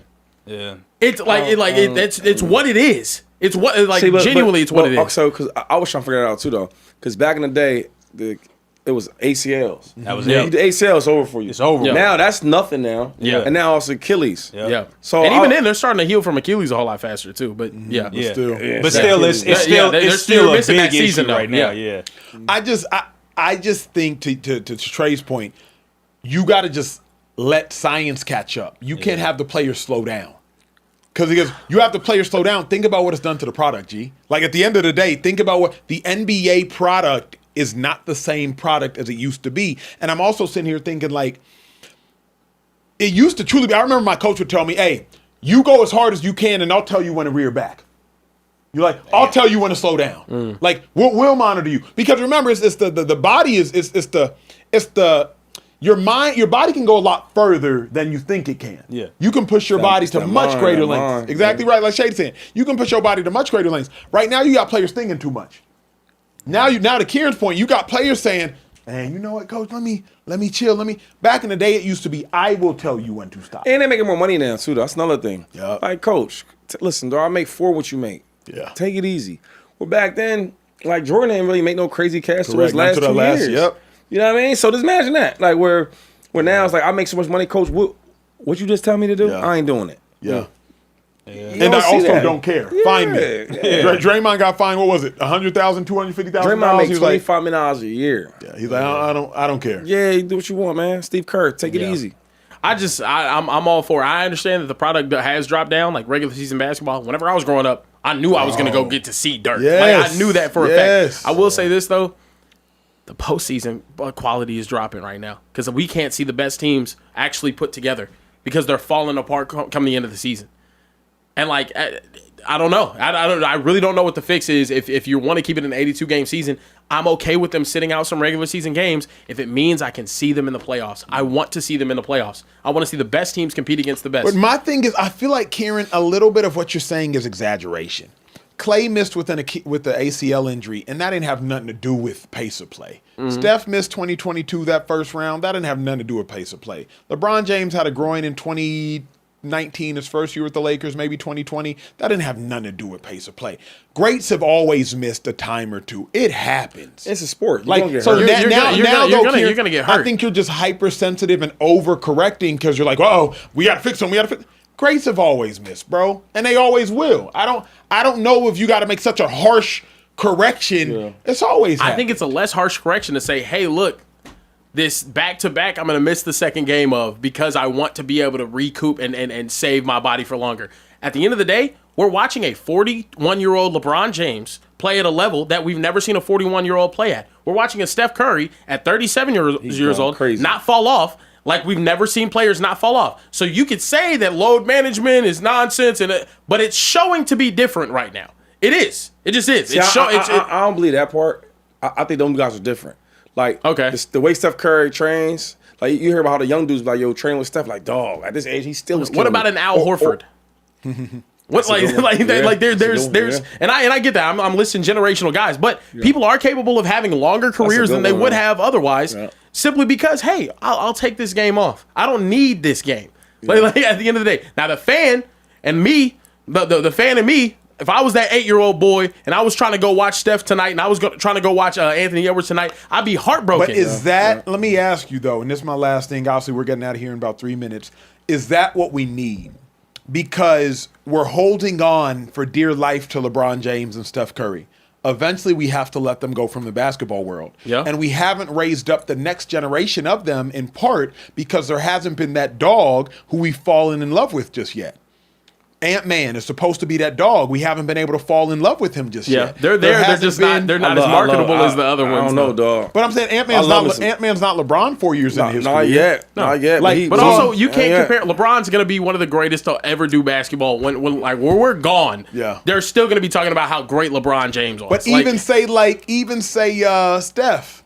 Like, you know what I'm saying? Like, these dudes are great. They still playing great. They still playing great. Well, we haven't. But my point is, if not for all this stretching out of career, LeBron would have been moved on. Steph would have been moved on. And if the culture of the game, the Ant-Man would have risen by now. The point I'm making is, in this era of load management, are we ever going to be able to find that next superstar dog that we fall in love with? They have to build their legacy, though. That's the thing. But are we going to be able to let them build with this era of load management where you're not playing every night? Remember, you said you would go to there to just watch Dirk.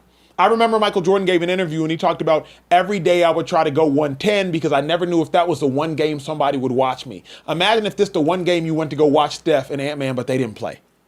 Like, that's the point I'm making. It's like they robbed. But do you think that I think, I don't know if it's the money and everything other than basketball, but I think it's changed a little bit. Where back then, Michael Jordan, like he was a different dude. The way he approached the game, I don't think they approach the game like that no more. You know, like I look at like for example, back like Jordan now is LeBron, right? And the way LeBron approached the game, it's similar, but he has so much going on other than basketball. And you didn't have that back then. Mike, I remember Mike's like, Mike had a shoe deal, and that was unheard of. Mike said, yo, I don't want to do politics. I don't want to do this. I don't want to speak on every, because they say, yo, how come you don't speak on some of the stuff that's going on? Yeah. Because you are a black man. Yeah. He said, look, man, I play basketball. Yeah. And his thing is, I keep it like that. So I think it's just different. We're in a different world right now. And to Shady's point, now every athlete wants to be a multi-hyphenate.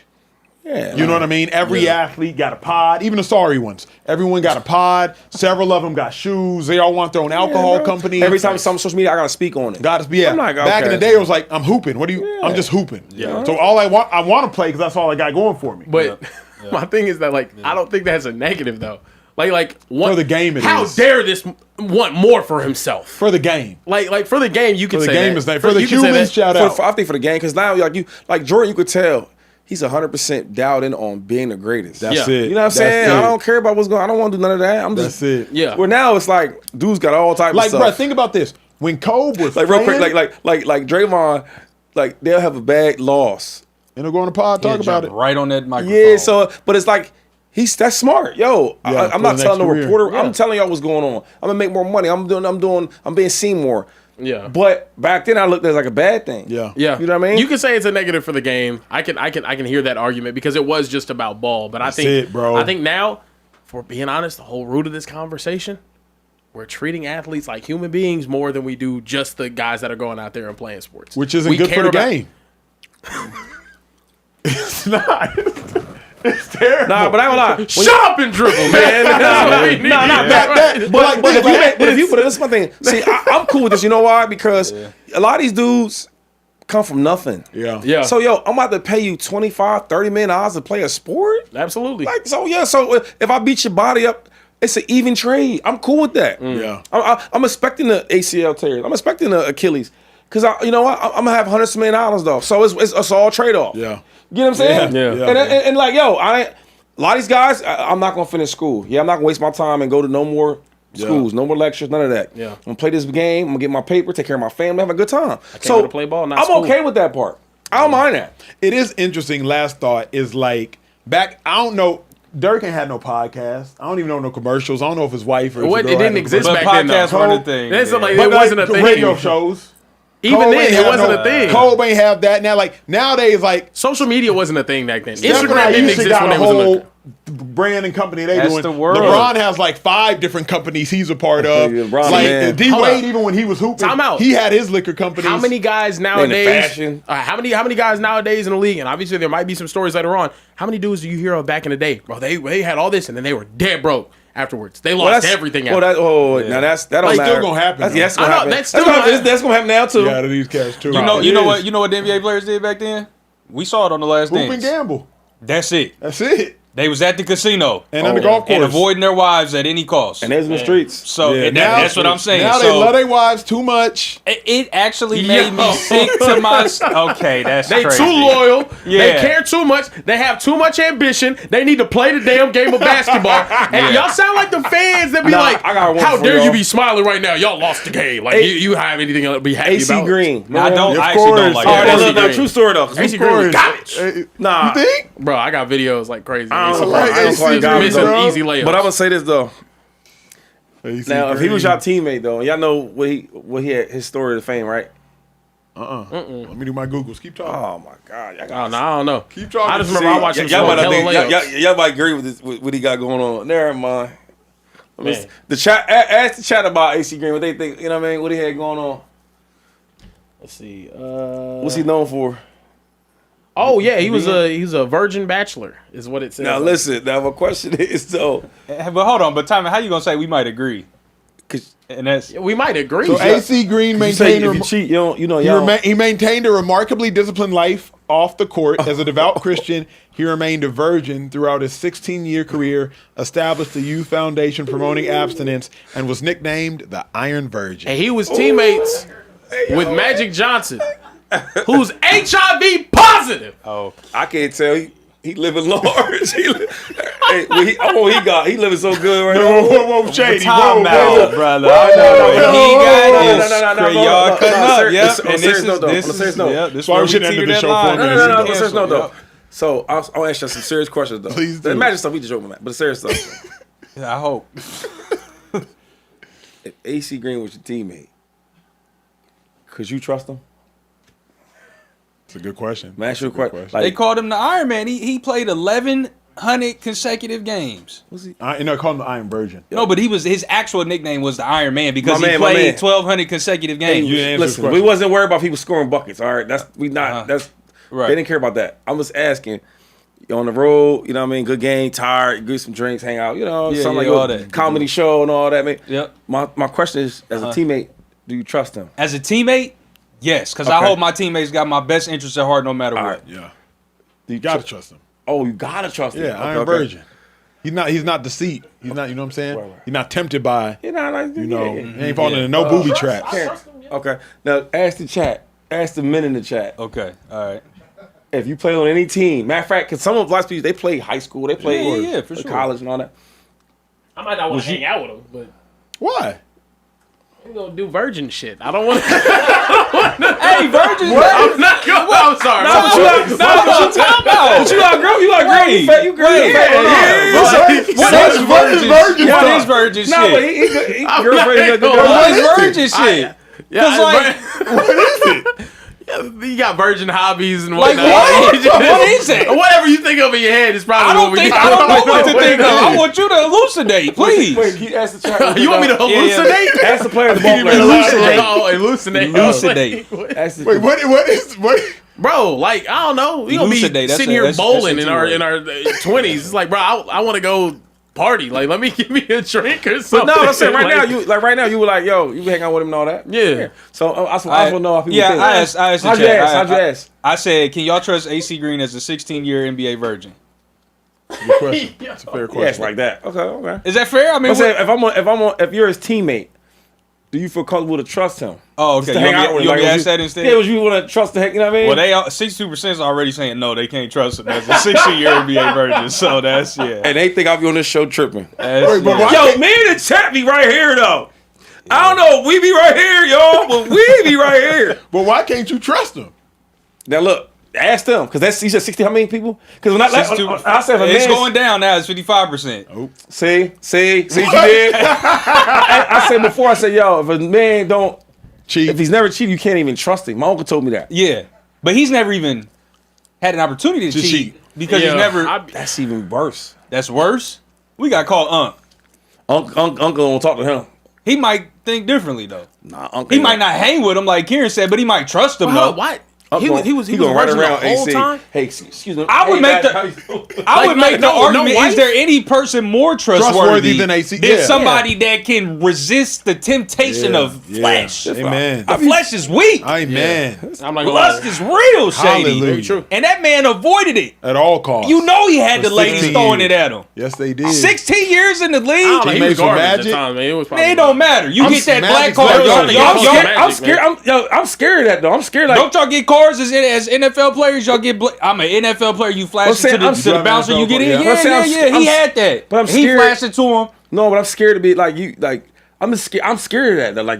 Like I'm just scared of it. Like yo, You scared that he can resist temptation, Shady? nah, man. It's just like, dude, what we talking about? Like, no, you just want to just. We're all going out. You just want to stay in the room. No, he didn't say he want to stay in the room. He said he was a virgin. Yeah. Well, listen, I'll ask the question. He still want to be at the space table. Listen, He still want to go to the casino. No. He might even want to go to the strip He club. heard still. playing You heard the chat said this. So now, you know what I did like that. I set y'all up because y'all always try to come at me like I'm the oddball in the room. But the chat is Where's the saying. poll at But the now? chat is saying Chad said 57%. that's Can't trust They him. like can't trust him. You kidding me?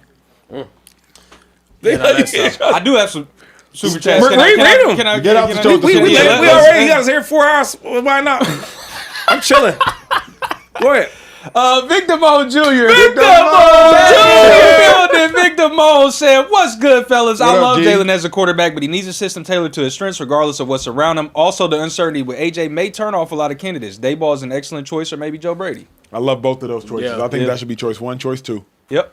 We also got Fly with Ty 614. Shout out to Fly with Ty. This is a super dope super chat. Said, "What up, fellas? I'm a black aviator out in Columbus, Ohio. Been doing the flyovers for the Bengals the last 3 years. Been that's tapped in love. with y'all since the network that we don't talk We about. don't talk about it. Respect. Don't talk about That's it. a good man. Hey, That's a good man. come fly for Philadelphia. You know, we won championships, we won a good divisions, man. we won games, Super Bowls. Come fly for us. I'm glad he knows we don't talk about certain things. Keep going. Yeah, for sure. He said, just here to show love, get my name on the radar to become a regular. Hashtag who they. There we go. That's love. There we go. We got a Bengals fan in Hey, here. what do we do? What is our regular initiation? You know, like when you go to church, you can't just become a church member because you show up once. Right. You know what I'm Yeah, saying? you like gotta you gotta reach do in things that for pocket, memberships, and you stumble gotta, upon that you gotta rack show that up. you You know, talked about. Spend that money. like how do you become a regular in the speakeasy? Spend that money in there, you're going to get in that church now. Yeah, that's facts. Yeah, that's true. That's facts. That's One true. time or no time. Yeah, You that's a spend good that. question. Well, I tell you what else you could do. When the that? pastor says, close the doors. Close the doors. Close the door. You get up and close the doors. And if right. you do that, you know that could be part of your Yeah, initiation. we got to figure out like a way to make the regulars. Yeah. Well, We got to figure out a way to close the doors on this show. So, Oh. yeah. Oh, no, you want to get to more? Oh, Yeah, more I mean, than- you I you was rushing gonna me. say, no, Y'all deal with Let's listen to the people. You Let's listen deal to with the the people. My angry fault. regulars My fault. that My wasn't ready to close their fault. Go tab. ahead. Go ahead. Open the chilling. doors again. Yeah. Shiro RBJ said, I'm a Niner fan, so I don't really like either team, but Bang, I've watched bang. Jalen both win and lose games for the Eagles. I, to this day, haven't seen Sam Darnold win the Seahawks a game. He just hasn't lost them games. God. Did he not watch last game? Yeah, maybe he did. Let's see what I His seen. cable went out. They must have seen what I Did he seen. not watch like His cable, he was, yeah. how you Passes watch through a dude themselves, for, like a- how you, they did and how you watch a dude throw for 350 Him and Shady was watching the same game. 3 tugs. They watched the Play, I same mean, game. play a good quarter. He played good, but I mean, Go ahead. King Drewski, shout out to King Drewski. It's What been up, a while, King brother. Drewski? Good to see you Good to back. see you, Said, bruh. hey, the next time Skip makes these videos, can we just, as the sports media, ignore this clown? I blame us for continuously giving him a platform. I agree. Because how the heck does every take get worse? Yeah, he's not wrong. He's not Yeah. wrong.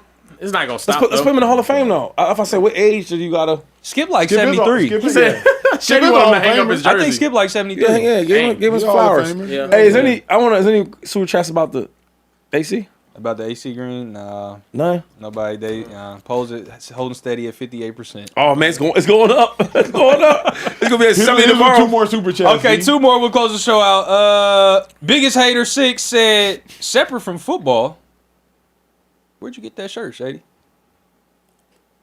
They be in Shady's closet. They do. Not facts. They do. They be in Shady's I'm about to closet. pull up in the closet and grab a little something. Hey, listen, man. I hit you up. I let you know. I don't want everybody stealing my swag. You know what I mean? But it's fly every day. You know. Oh. If you were wondering where my shirt was from, Amazon. It's a Pro We Club don't care where that heavyweight all black tee. Fruit of the Loom wash 5-time shirt, man, hey, man. look, Come on, dog. I Nobody got care about about 7 of these. I just ordered a new We pack. know. About You to go wear out it of every country. day. It's just comfortable. It's Kerry a gonna good wear style. a T-shirt or he's gonna wear something from Texas. Yeah, absolutely. that's it. That's it. my With a team. chain. That's it. It's easy though. It's easy. It's simple, man. K It was Crazy- easy. It was simple. Hold on, you can tell Kieran down them 12 pounds. Come on now. Come on now. Well, I've been working. Wait, where? You I really don't can't tell at a 12 though. well, but, Why? I can't say that because Right here. black is trimming. Black is trimming. Black is trimming. trimming. So I I promise I'm don't down at know. 12 though. I'm willing to give him 7 pounds. not Pause. 12. But Nah, I'm down. not I'm down 12. I for can't 12. give him 12. Yeah. Because But like- the black tee might be, you know what I mean, something Okay. down a little I'm gonna bit. put together a video when we're done with the 6, and I promise y'all gonna see how much I lose. I really think I'm gonna hit Because 60 he before used to 6 months. cover more bottles behind him. Like when they took that one shot, Yeah. I didn't used to be able to see all You the didn't bottles. used to be able to see all the, Oh the no, candles. damn, that's like you really. Yeah, that's... All right, that's the No, show. yeah. Shady got to produce it then. Yeah, that's true. Like you didn't used to see that second column. What? Okay, now we got But you back to just light saw skin wall whatnot. and wall. Yeah, But it was wait. just you just saw Wait, the just saw blue pillars. pillars. Yeah. Because he can't. What do you mean? He's You not used like. to just be able to see. You didn't used to be able to see the bottles behind him. Shady. All right. Oh, y'all tripping. Johnny Bravo. It's not my fault. Last super chat. Last super Just chat on I got. Let me see which one I want. Let's go with K Crazy 215. What up? K Crazy 215 said, "Why doesn't anyone want to coach Josh Allen? Why do the Bills not have a head coach yet? He's quarterbacky. Why aren't people flocking to Buffalo?" He's quarterback. Man, I think the Bills probably negotiating with Brian Daboll. Yeah. As we speak. Yeah. I think I think it's- Daboll's the answer too. That's he I had like that. Josh on it. honestly, they probably just negotiating terms. 4 years, 5 years. What a pull by 6 Daboll, though. years. Like Leave, get a better situation, maybe. that's fact. I don't But know. coaches are smart for that. Like that's Yeah. why some coaches are like, "Yo, I'm gonna chill out in this head coaching cycle." Like McDermott. McDermott's like, I'm good. Ravens job's taken up. Like he's like, I'm gonna sit this year out. I'll come back next year. Yeah. You know what I mean? He's a good coach though, man. Any other $50 super chats? Just No, the got 50. on? I think I ran through all the Any other 50. 25s? No, the 25. 28. Last one I got is a 10. So that's all. Go and read it. Go and read it. Why Yeah, not? right. Last one, okay. Mickey.2 said, first super chat. What up, Speakeasy Oh, fam? first super chat. Well done. Much love. Tough loss for my Rams. So many missed opportunities with the Sorry punt. for you. And punt was pass bad. drop by Parkinson. What do the Rams need to do moving forward to win the Super Bowl again? You got to go get you a DB that's worth something. Please. Yeah, throwing out Emmanuel Forbes out there to get burnt toast every either. Darius Williams, like, go get you a DB that, like, and preferably a versatile one. Yeah. You know what I mean? Like, lane. preferably one that can play on the outside and can play on the inside, or Yeah. one that can play a safety and play a nickel. Like, Hey, is that John at 60 yet? 59. Oh, yo, look, go keep going, keep finish your take. You gonna go once he get done with his take, it's gonna be at 60. Hey, but speaking of the Rams, y'all saw Tay. That broke my heart, man. Devontae. That was sad. But I didn't see. you didn't see it? He was like crying at. Can we all say it? those Let's say it guys for crying. league. Let's say it for Look at league. that. Come on. He tried to do anything to get to the Let's save it for league. Let's save it for league. Come Yeah, on, he was why like not? crying Why at not? Why the not? Why podium. not? I feel bad for the kid. Why Devontae not? Adams after the loss. We're gonna show it to you. All right, Rome, let it run.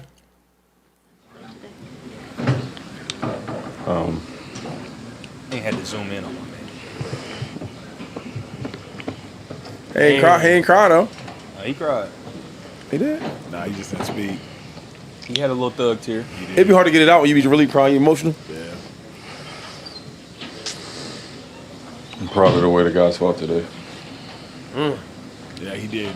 Nah, that sucks, man. That really does, because he's been Now keep that same unbelievable. energy, Shady, for him crying that you had for me. Yeah, that's a good point. He didn't cry. Oh yeah, you didn't see the tear drop down. You ain't see my tear drop. Oh, we seen it that. just was. Nah, it was he just. was It welling just. up It just bad, yeah, though. it was, but I held And it. then we saw the after photo where your wife. Daughter She's and just your mom like, said that you was and you're crying. like, All right, never mind. Yeah, Let's not yeah. do this. Hey, wait, My fault, it's 60 before leave. Told you. It says 60%. Told you. We can leave that. Yeah. Told you. Hey, man. Ethan, do what you supposed to do. Ice out the mud, Rashad McCants. No, I'm playing.